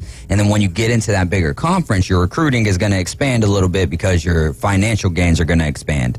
Yeah. But it's going to be hard to recruit bigger schools. Like, you can't get Oregon and Washington to come to the ACC because of what that deal's looking like for the ACC right now. So I think you're going to have to recruit low and bring them up. Yeah, and the Big 12 this season has got several new teams, right? They got UCF, BYU, and Cincinnati, Houston, and Cincinnati and Houston. Yeah, I mean, so they're already expanding significantly. So do Iowa State, some of these other teams, do they still stay, or is there even more? West Virginia. Now, where do they go? They could go back. They could go to the ACC. That makes sense. They were in the Big East, but before this, so yeah. I mean, maybe we even see like a school like Nebraska. I don't know now that they've got Matt Rule there. We'll have to see how the future goes for them, and I think the conference realignments are going to be a lot more swift and rapid than they'll be sporadic because of how everything's moving right now. But yeah. Nebraska back to the Big 12 could be cool. That'd be neat, especially they're playing Colorado this year. It's a big game on both of their schedules with a lot of news. It'd be cool to see them back in the Big 12. The rivalry renewed, so to speak. Some Auburn football news. I think this was actually from Wednesday, but I didn't get it to it yesterday. Auburn finally got a 5-star. It's been a long while since they got a 5-star. They flipped DeMarcus Riddick. He's a linebacker, a 5-star in-state linebacker who was Georgia and Alabama. He was looking to go there, and they ended up flipping him from the 2-time defending national champions, as well as beat out Alabama. That's the highest recruit that they've had since 2019. It's a 1-year rental. Then who's going to transfer to Georgia or Alabama? I don't know. Hugh Freeze. Hugh Freeze is making stuff happen. And I read into this article a little more, and they kind of talked about the Brian Harsin era a little bit. Yeah. How he wasn't really recruiting in-state very well. And he'd go, like this particular kid, he went and talked to him, and then he never heard from him again. And now that Hugh Freeze and his new guys have been there, they've really been hitting Alabama hard. From 2019 to 2023, in the high school classes, just the state of Alabama, there was 83 4- and 5-star rated players out of the state.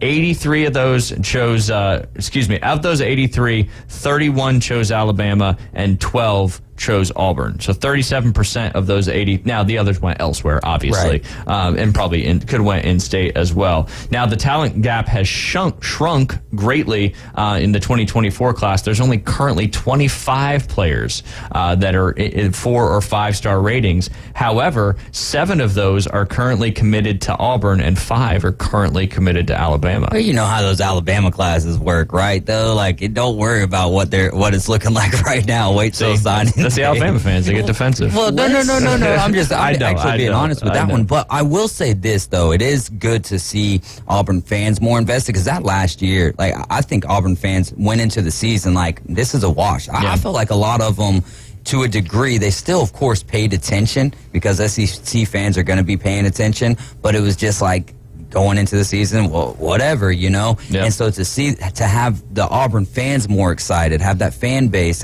which is a great fan base, to have them more excited, it makes as an Alabama fan, going into the season and the Iron Bowl is just like up in the, like, it's not supposed to matter, right? Yeah. Exactly, and the fact that it kind of hasn't mattered in a while.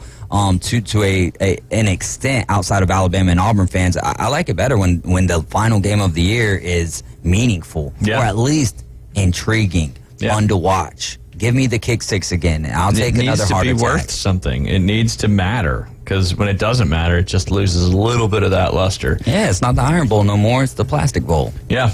Yeah. Well, let's just say you're Hugh Freeze, and you got this 5-star high school guy, and you're trying to get him to Auburn, and you're sitting at the table with the mom and dad, and you got 5 seconds to basically give an elevator speech of why. 5 seconds? Yeah, 5 seconds. That's not very long. That's a fast elevator. Yeah.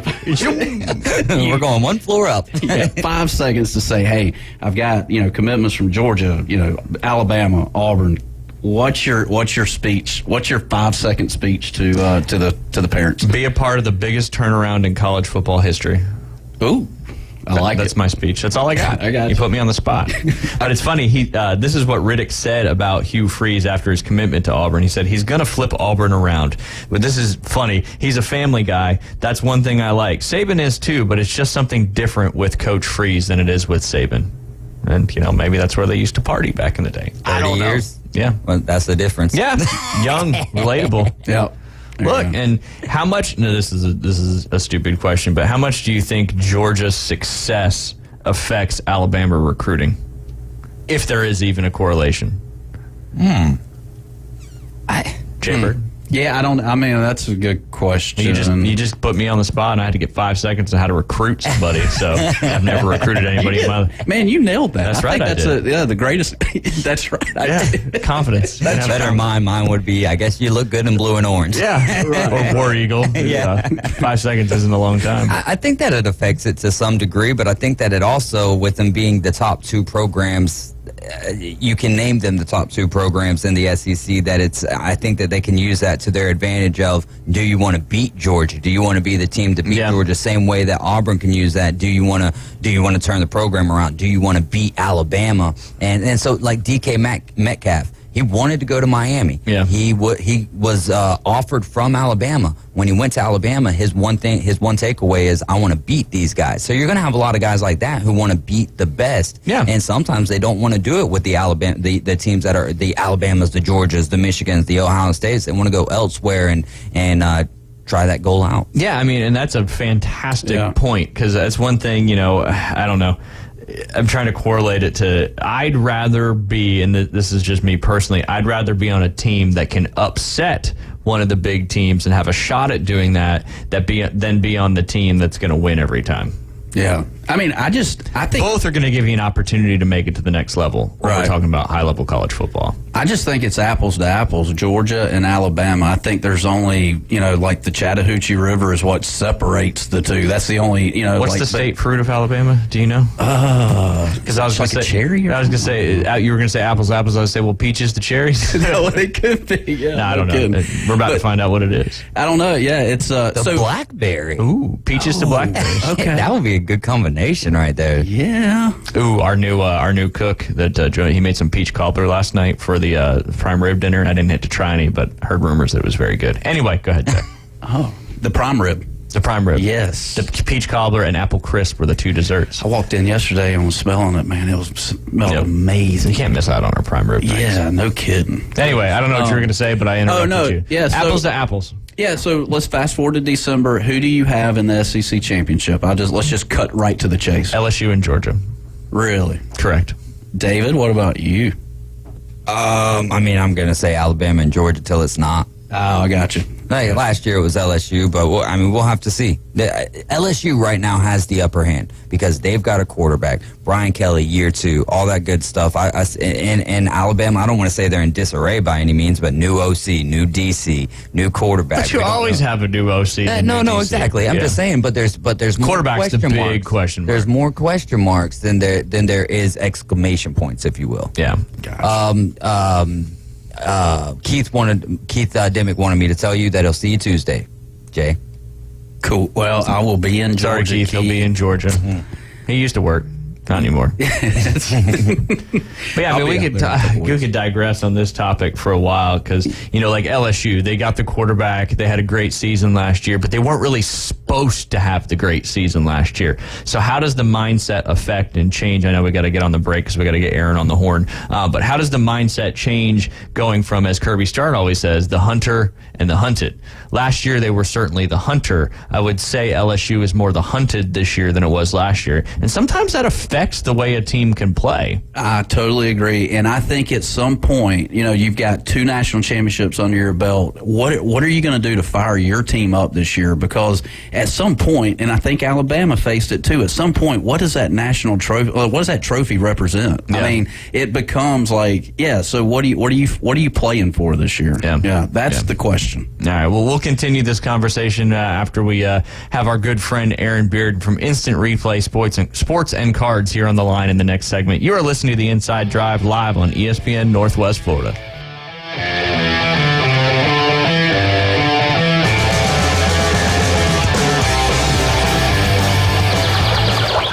ESPN Northwest Florida has the real local fishing report. Hi, this is Tim from Bay Breeze Bait and Tackle.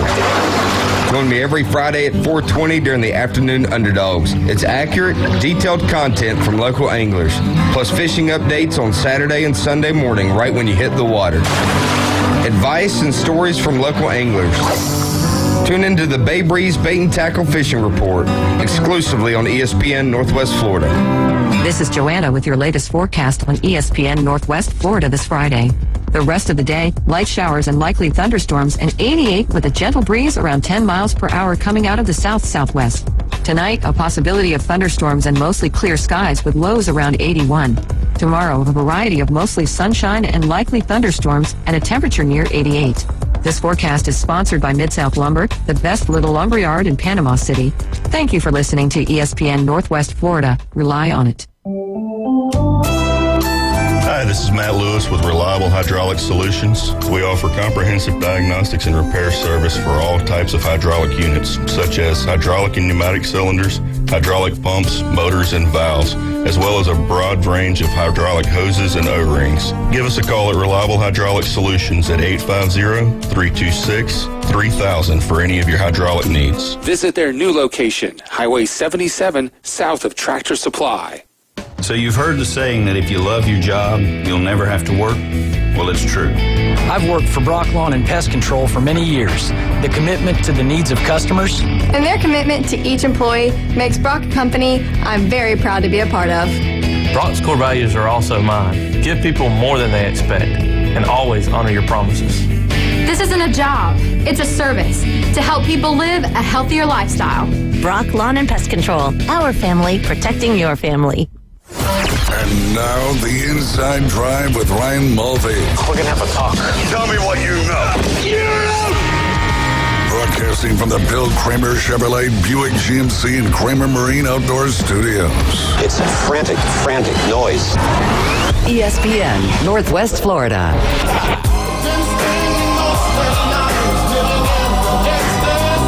And welcome back. You're listening to the Inside Drive live here on ESPN Northwest Florida. Excited to be joined on the line by our every Friday at 12:20. Hopefully have him in the studio here in the next couple weeks once we get through this busy summer season. But we've got Aaron Bearden on the line. He's from Instant Replay Sports Cards right there at 752 West 23rd Street, right in the same shopping plaza as Academy Sports and Outdoors. Aaron, how are you doing on this warm but beautiful Friday? Fantastic today. How's it going? Oh, we're doing great. I'm excited to talk to you again and see what's going on down at the store. And I've got some questions for you. But yeah, anything. I know it's Friday, so that means you got the kids action tonight, right? Yes, Kids Club tonight from 6 to 8. Bring the kids down. We do group breaks with them. They do trading. We play games. A lot of fun. And then tomorrow, Saturdays at noon, we do live group breaks here in the shop. A lot of adults. We do have some kids in it. It's for some of the more expensive products. Kids Club, we keep it to $10 or less to buy in. But both great events, both a lot of fun.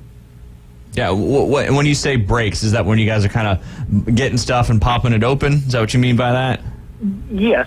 For anybody not familiar with cards or who hasn't, seen a lot of what's going on with sports cards in the last few years, a lot of the boxes now, you open the packs up, you have autographed cards, you have really expensive cards. Some of these hobby boxes we talked about last time can get kind of pricey. So we'll kind of go in, get 6 or 8, 10 people in on a box. They kind of split the cost, and they'll get random teams or pick favorite teams, whatever. Open it up, and you get all the cards for the teams that you have selected. So you could get these great autographed cards. A gentleman last week, I think, pulled a Joe Montana autographed card. It's the only one in the world. Wow. Montana signed. There's a lot of cool stuff comes out of there. We had a great C.J. Stroud autograph pulled last week as well. That is so cool. Do they still come with the gum? I have to ask, because I have been, I know. I'm so sorry. This is Jay Headley. He wasn't on the show last week with us, but he's my co-host here, and he's our director of instruction out there at Bay Point, and that is a very typical Jay question, so just letting you know that, Aaron. They did gum in them from the 1940s, at least. Bowman back to 1948 had gum, and probably some other companies prior to that, up until about 1992. And finally, card collecting had become such a big thing that people, kids used to buy them for the gum, and you got a couple of cards for free. Right. And finally, the gum had ruined so many cards that people pleaded with Topps. They were the only ones putting gum in, and they just said, finally, please stop putting the gum in. It's messing the cards up. Yeah, it was so funny. I teach golf out at Bay Point. I teach a lot of kids, and one of the kids I teach the other day was like, I guess a few kids had basically found an old pack of baseball cards from the 90s. They opened it up, the gum was still in there, and they were daring each other on who's going to eat the gum. And of course, the kid that was with me was the one that did it, and he said, Coach Jay, it was a little hard. It was hard back then. I couldn't imagine now. Yeah. Yes. To my knowledge, I don't chew gum, but from what I've heard, it's not at all dangerous. It's just, from what they say, the older it gets, it just kind of has no real flavor. It's just sort of chalky. But it's not dangerous in any way that I have ever heard. So I'm intrigued by the break. So I'm there with 3 or 4 other people. We go all in on we split the cost of a good hobby box. And then, so you say, okay, I want San Francisco 49ers cards, or how does that work where you decide? Because obviously somebody's like this Joe Montana guy. There had to be some envy from the other people in the group. Right. There are a million different ways to do a break. Usually in the shop, we'll do like random divisions. So, of course, in the NFL, you've got your, NFC, North, South, East, West, and same with the AFC. You've got 8 divisions. So we'll take a box that costs, $120, and 8 people go in and put $15 a piece in, and then they each get one of those divisions. That's cool. So, that is pretty cool. It can stop some of that where, hey, everybody wants, with AFC West for the Chiefs and Patrick Mahomes, or say the 49ers for Brock Purdy or something like that. And then for each box, they'll draw again. So maybe you didn't get, that particular division last time, you may get it in the next box. That's cool. I like that. Some of the products they do now are simply just the autographed cards. Yeah. Leaf's a great company that makes a lot of products that they don't put the regular, what we call the base cards in. They just go for the autographs. So the box will have just, say, 6 cards in it. They're all autographed. They're all pretty nice cards. And so for that, we'll just do 6 spots, 1 through 6, draw a card, and we'll open the box up. Top card is card 1. That goes to whoever drew number 1, number 2 goes to, etc. It's a great way to get a good card without having to spend quite the money. I've started to do, now that I had you on last week, and I'm starting to learn a lot more about this. I bought my first hobby box over the past weekend, and got one of the Panini Mosaic, and was kind of going through that and was opening with my son, and that was a lot of fun. But yeah, I saw too they make like ones that are like a single card box. Talk a little bit about those. Yeah, we have some of those, like Panini for football. They do one called Panini One. Yeah. You get one card. It will be, most likely it's going to be an autographed card. It will be serial numbered, so there's not that many of them. It will come in some kind of good protection. But what you've got to hope is you get a really great player. Yeah. Always the danger is you buy that, particularly if it's a previous year product, and it's a guy who's already out of the league, or has gotten an injury and isn't playing or something like that, and you were hoping for, whoever, Brock Purdy, Kenny Pickett, somebody like that, and instead, like say you get this guy who messed his ankle up week 1, hasn't played since. Yeah. That's a possibility. It's a gamble. That's the gamble of it. Yeah. I think that's why, being a big sports bettor, and I love to gamble as well, just in casino. That's why this whole hobby thing has kind of got me going a little bit, because it's the excitement of it, and it's pretty cool. Yeah. So like if you have, let's say you in a basement or an attic or something, you have like this group of cards that you haven't looked at in 20-something years.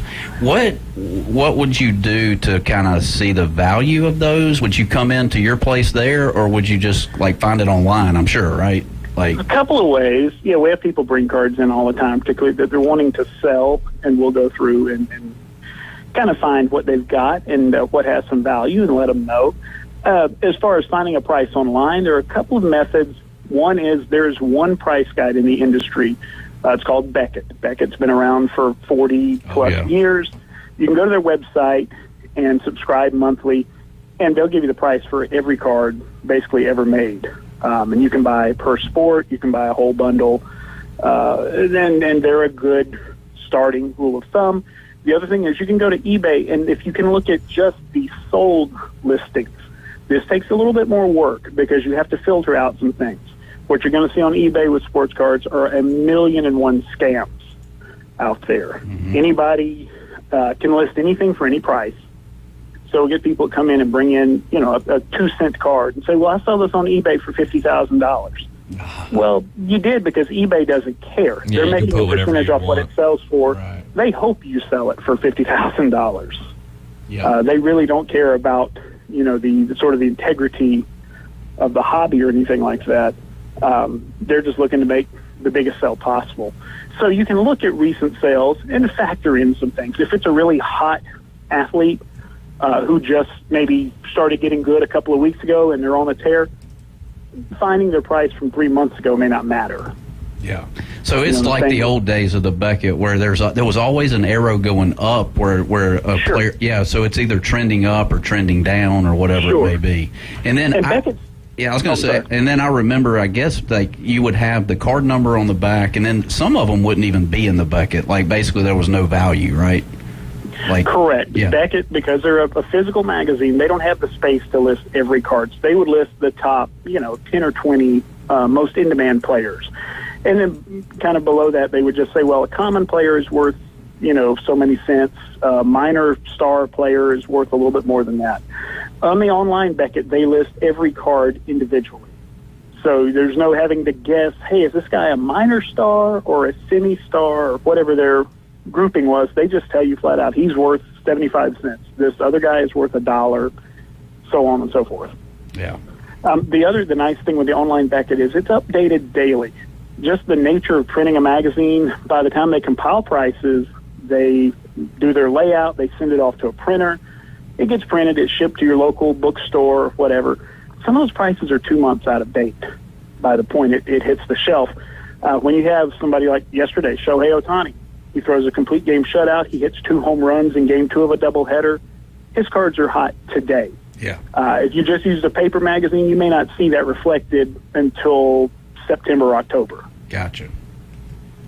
Question for you, Aaron, because like I said, I'm trying to learn as much as I can. So not only are there like this, the auto cards and these specialty cards and all that, but then there's inside that they could be serial numbered as well. So not all the good cards are serial numbered, but when you have one of those cards that is serial numbered, that makes it even. I remember last week you were kind of talking about the serial numbers when it comes to, some people want 1 or some people want the jersey number to match up with that.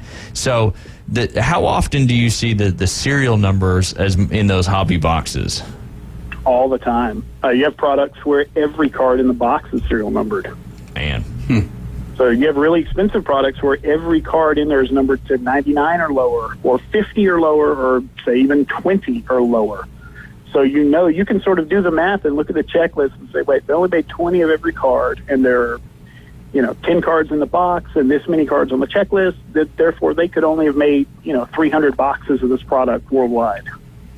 Yeah. So it gives you a little bit of security buying it, if you're buying it, looking at the monetary side of it, that it's not overprinted, and you don't have to worry that some guy's got 10,000 boxes of this in a warehouse that he's just waiting to flood the market with. Yeah. So what all do you guys have there as far as it? Obviously just not sports cards, right? You guys are into other cards as well? Yes, we have quite a bit of non-sports cards. And when I say non-sports, they do cards for movies, TV shows, comic books, just entertainment cards in general. So we have a lot of that kind of stuff. We've got a really fun product right now that's all about aviation and space exploration.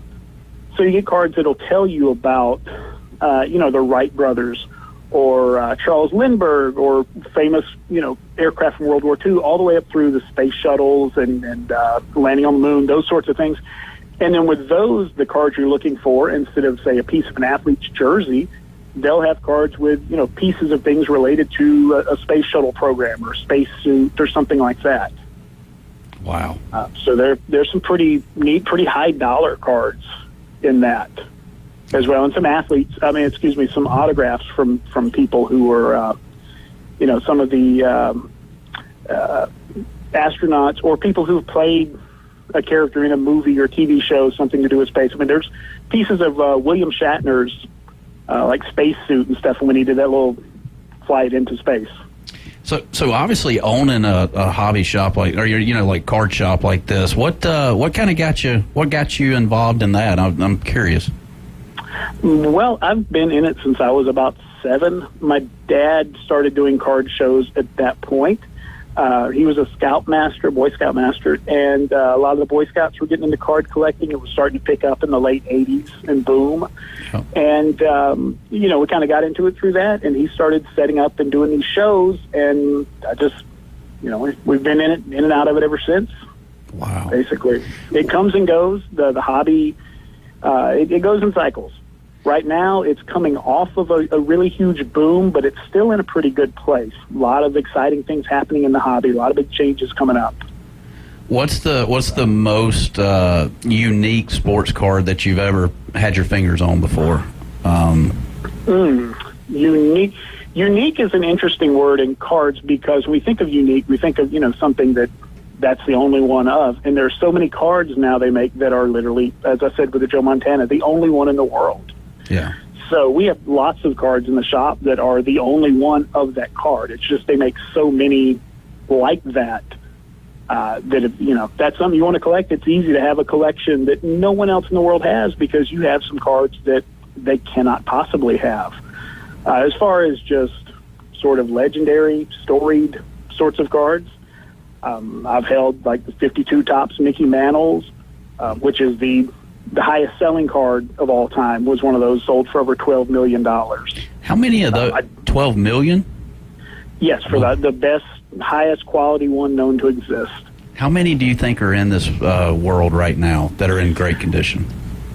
Great condition? I guess that'd be kind of, Yeah, they estimate there are about 8,000 of that card in total, but the overwhelming majority are in very poor condition.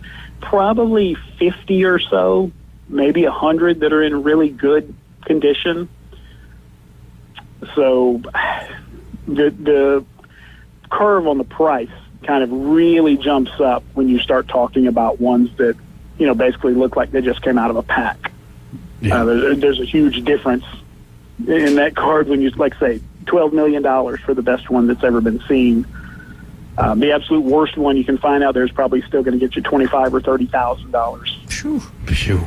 Yeah. Wow. But we talked about last week, Jay, with Aaron, is there's in the 80s and the 90s there was a ton of cards produced. So that kind of little era of cards. You have a Nolan Ryan or something like. Now there's some anomalies to that, but you were kind of saying, Aaron, last week that's kind of the overproducing time for baseball cards specifically. Yes, without sitting down and really crunching the numbers, I would just sort of I would guess off the top of my head like 95% of all cards ever produced were probably produced in that 10-year span, just because it was so popular and they were sold in every store in America. And that's why now they're not worth a lot. The nice thing we have now is, like we mentioned, the serial numbered cards. You don't have to worry about that with some of those products. There are still some things they put in every Walmart and Target in America. The print runs on those are a lot higher. They're fun if you like to just open some cards. If you've got a kid you want to get into the hobby, that's a great way to do it. By the way, we sell those products. The same thing you get in Walmart and Target. We're pretty much cheaper than Walmart and Target on a lot of that stuff. So definitely come by here and check that out. But if you just want to get into it for the fun of it, that's one way to go. You don't have to buy a $500 hobby box or $1,000 box to have fun with the hobby. I was going to ask, what was your way growing up? Because I know mine. I always basically divided them into teams and had binders and wanted to collect. Were you more of a get them all in a team in a binder, or did you go by the number of the 1 through 350 or and keep them in order that way? Right. I kind of had a different experience because I never really had that time as just a collector, because we got into this and immediately, we were doing card shows. We were setting up and selling at card shows. Yeah. So I never really, as a kid, had that time of these are my personal cards that I don't sell. I had very few of those. So it was more, we got into it as a business. Now I do. I've put some things back sort of as investments that I bought along the way. But I never really had a particular just, this is my team or this is my guy. I've seen people, they come in, I've got a whole binder full of, Roger Clemens cards or Michael Jordan cards. I never really had that as a fan. I still really don't necessarily just have a favorite team. Yeah. There are players I like watching, and, if I think they're a good investment, I'll maybe put some of their cards back. But nobody that I'm just, above everybody else.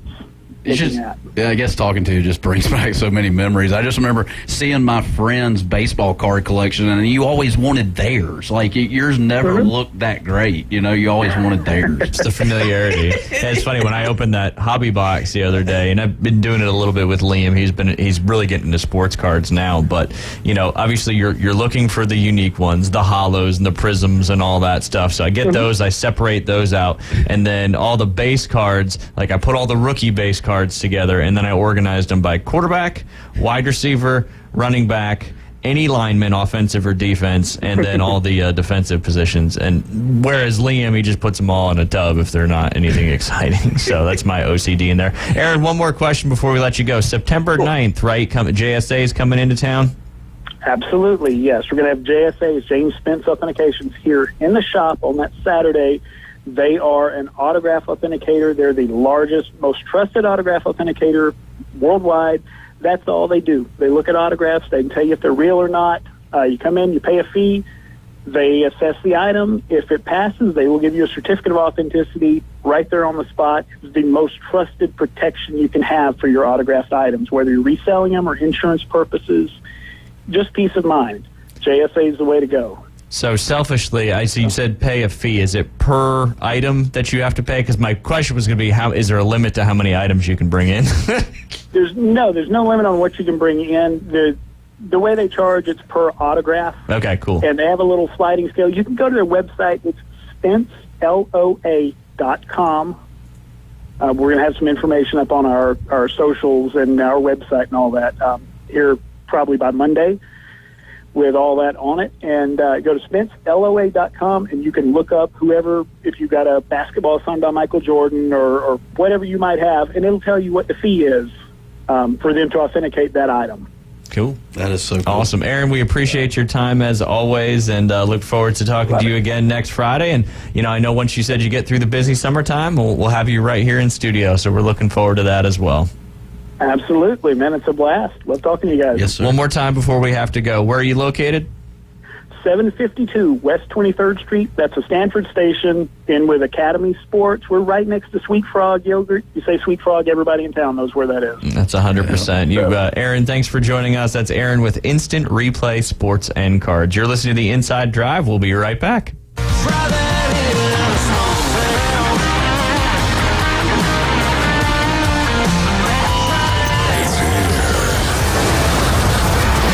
The 104.3 ESPN Northwest Florida app version 2.0. Now featuring ultra high fidelity. You'll feel like you're in the game.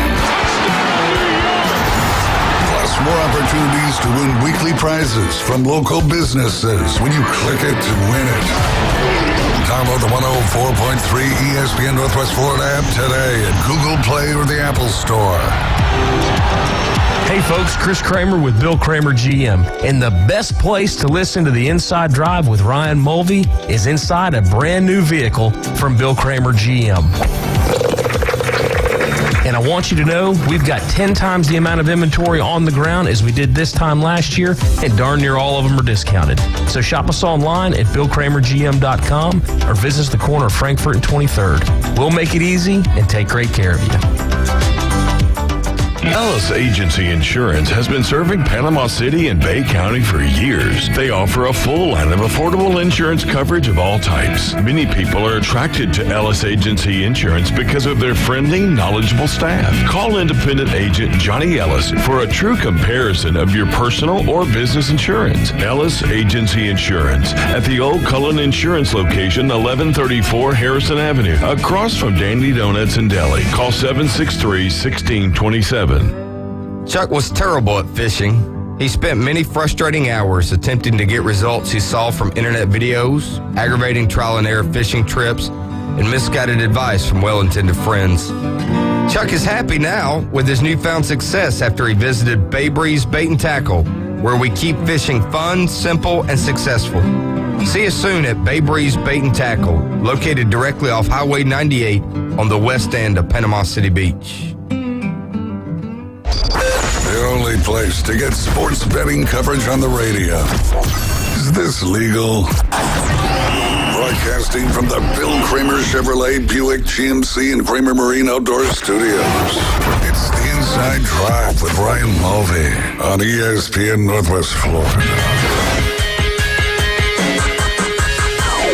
And it is Friday, and it's our last segment here on the Inside Drive. Jay, you're not going to be with us next week, but a well-earned trip with the kids up to see the parents up in Georgia? Yeah. Cousins, aunts, uncles. I think a lot of people are doing that next week. A lot of people go and play before school gets back underway and all that good stuff. But you are listening to the Inside Drive. We're sitting inside the Bill Kramer Chevrolet Buick GMC and Kramer Marine and Outdoor Studios.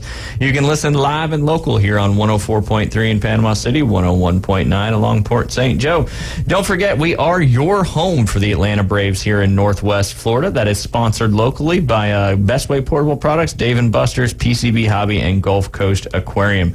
Braves get back underway tonight, coming back home. Feels like it's been a little while. I know it hasn't been that long, but coming back home playing the old Brew Crew again. Yes, sir. What do you think, Jay? Are they going to win this series? I don't know. Let's see. Up in Brewers, I think the Brewers took 2 out of 3 up there. 2 out of 3 last time, and then Boston took both on that little 2-game series earlier this week. Braves took 2 out of 3 against the Brewers. Oh, did they? Okay. Yeah, they just had lost a couple in that previous series. That's right. Diamondbacks. Yeah, the old D-backs. And then dropping 2 to the Red Sox. Come on, man. Yeah, especially with Strider on the mound. Why do I feel like the Angels are in town after the Brewers? They are. Ooh. Because they are. Oh, okay. Great feeling you had there. Yeah, all right. You going up, see Shohei? That would be so cool, man. Yeah, you and 40,000 of your other friends would certainly be there as well.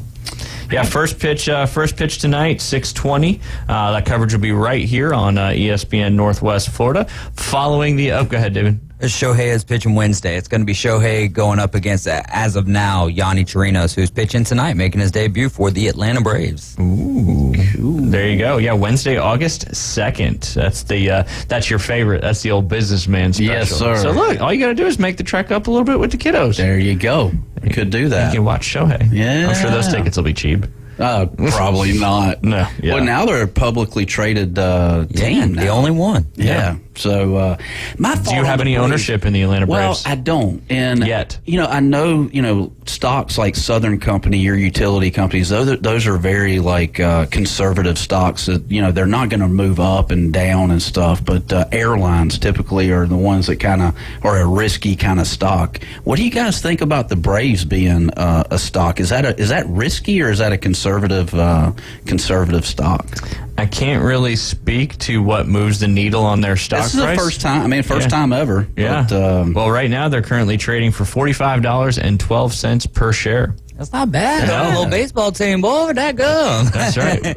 Buy you 100 shares, and you can walk around saying, "I own the Atlanta Braves." There you go. Hey, you can sit up in the nosebleeds Wednesday for $12.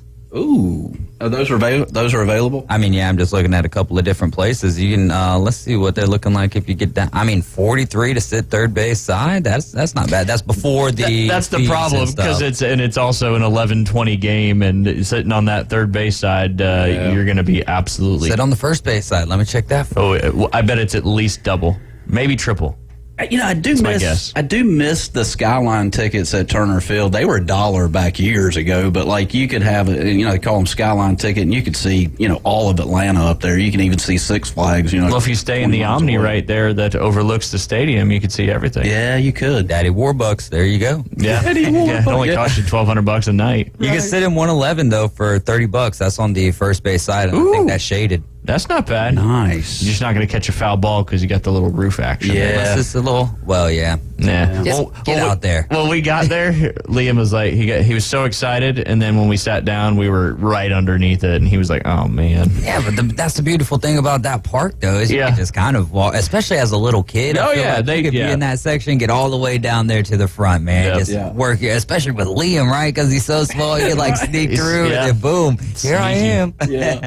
But no, that'd be cool. You should do it. I should, man. It's like, the Brewers and the Braves. David, both of y'all's thoughts on this. I mean, that should be a pretty big rivalry. What's your thoughts on it being a rivalry? I just don't hear it talked about a lot. Yeah, I don't think that it's a rivalry. I guess the connection you're making is because Milwaukee Braves. Yeah. And honestly, I can't remember which Major League Baseball game it was, video game-wise, but they had the rivals at the bottom, and they had the Boston Red Sox there. And I've never really considered, until that point, and I guess I kind of consider them a rival, but I've never considered Boston as a rival. Yeah. And honestly, right now, the rivals are, I would say, the Mets and the Phillies. I wouldn't say that the Marlins are a divisional rival, but it doesn't feel like much of a rival unless they're hitting Ronnie Acuna. Yeah. Then it's like, all right, you're turning it up to that level. And then I think the Dodgers and the Braves are probably the biggest, rivalry brewing for the Atlanta Braves. Right. Yeah, I agree with that. I don't think there's anything that's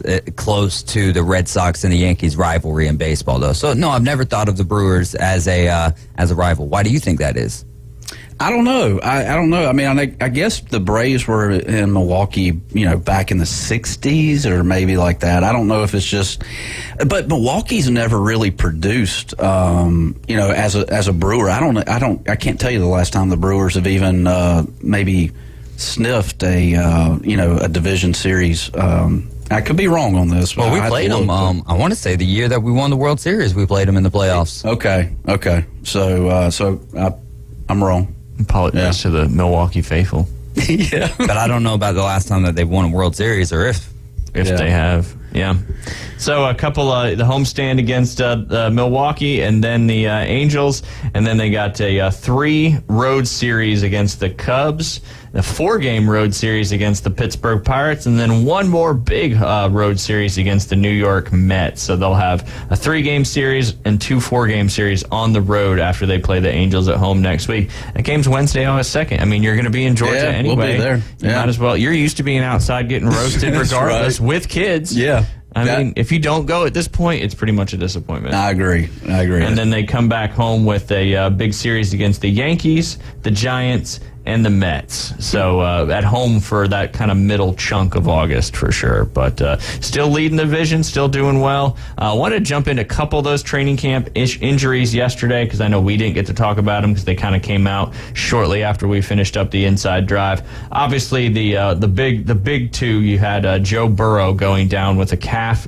what they determined to be a calf strain, likely out 2 to 4 weeks. I don't know if, does that impact a ton? I mean, I don't think it impacts him from a ability level. Does it impact him with getting that chemistry going and all that stuff? I don't know. Probably not. I mean, who's to say he was dehydrated yesterday? I mean, I would hope not. Yeah. Being an NFL player and everything that you get, if he was dehydrated, that's just But they did just get started. That is true. Yeah. That is true. I mean, come on, Joe, drink the water. Right. Maybe the water's just not, where it needs to be. It is west of the Mississippi. Yeah, this is true. Where you say the water's better, not in Flint, Michigan. But maybe instead of getting Adam Sandler to get on and do an interview with us, we just send him over there to Cincinnati and fix the water up for him. If we do get Adam Sandler over here, what is your first question to Adam Sandler? Oh my God! You can't ask me that because I don't know right now. I'd be because there'd be a million you'd want to ask, but you only get 20 minutes. Yeah, if that. I would say with a guy like Adam Sandler, you get 5-10 minutes tops. That's nothing. The first question would be the Water Boy. Or Caddyshack, or Happy Gilmore. Then the follow-up question would be, when you were on set, which movie did you enjoy? Which movie have you even sat back and watched either one of these? So which one have you watched more of? Like Ryan said, it would just be like... It just keeps going, yeah. It saddens me that him and Drew Barrymore didn't make it. They were so good in The Wedding Singer, man. They were so good. They were in 50 First Dates. And 51st, yes. What about Jennifer Aniston? I think his wife's been in a few movies with him as well. Yeah. Oh, yeah. Adam and Jennifer were together for a bit. They still have like those, murder mysteries on Netflix. I don't think they were ever together, but they did a lot of movies together. If it happens in the movie, it happens in real life. Yeah, Jay, movies aren't real life. Most of them anyway. WCW's not real? It is. It is real. Is it? Okay. They're really getting hurt and really jumping and hitting and all that. I shouldn't say WCW. I'm sorry, WWE. Let me get it straight. Is WCW still around? Nah. Technically, I guess what you could consider taking the place of WCW would be AEW right now. Gotcha. There you go. Gotcha. There you go. So, yeah, Joe Burrow, calf strain, 2 to 4 weeks. Good news with, how bad it could have been. He could have popped an Achilles or something like that. And, poor Joe Burrow. He's certainly been through it since he's been in the league. Obviously, he's went to a Super Bowl, but had a tough first season, came in, I think started 10 games, didn't win a whole lot, and then that season ended early with that ACL tear. Then comes back the next year, goes to the Super Bowl, loses to the Los Angeles Rams. Again, that should have been the Niners had Jimmy Ward caught that one pass from Matt Stafford, but we're not going to talk about that. And then before last season, he has an appendectomy. Yeah. And as David said, didn't really look himself until about week 3 or 4 of that season. Jeez. So, and then now gets a calf strain in training camp. I feel like an appendectomy is a little bit harder to come back from and get into the groove more so than what a calf strain is. 100%. Yeah. Yeah. Best as I say 100% way too much. I just said it twice there. No, it's everywhere. I mean, I hear it all the time. Oh, not just me? No, not just you. It's everywhere. Okay. It's a thing. Yeah, but not just right here on the inside drive. It's That's everywhere. more what I'm referencing.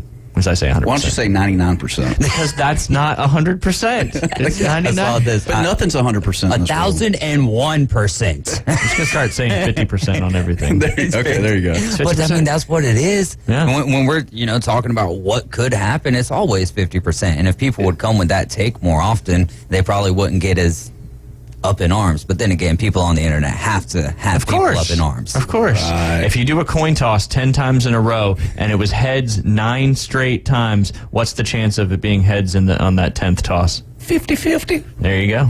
Statistics. The other stuff doesn't matter. It's just like your golf game. The other big injury there was Jalen Ramsey. That wasn't a dig to you. I just meant I got you. Jalen Ramsey. His injury a little more severe. Looks like he tore that meniscus.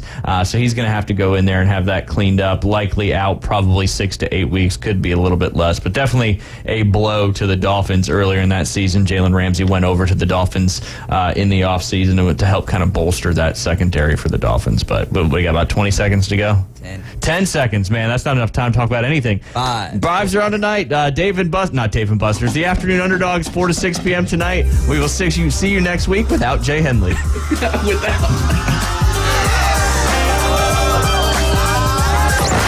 the PCB Hobby Takeover with Todd. Mondays at 5:20 on ESPN Northwest Florida. That is a very high-end card and very rare. Todd talks about coins, trading cards, collectibles, and the amazing stories behind them. It was the first one that's ever come through my door. Plus, we'll be taking your calls and questions at 850-215-6290. The PCB Hobby Takeover. A platform for you to do your hobby. Monday.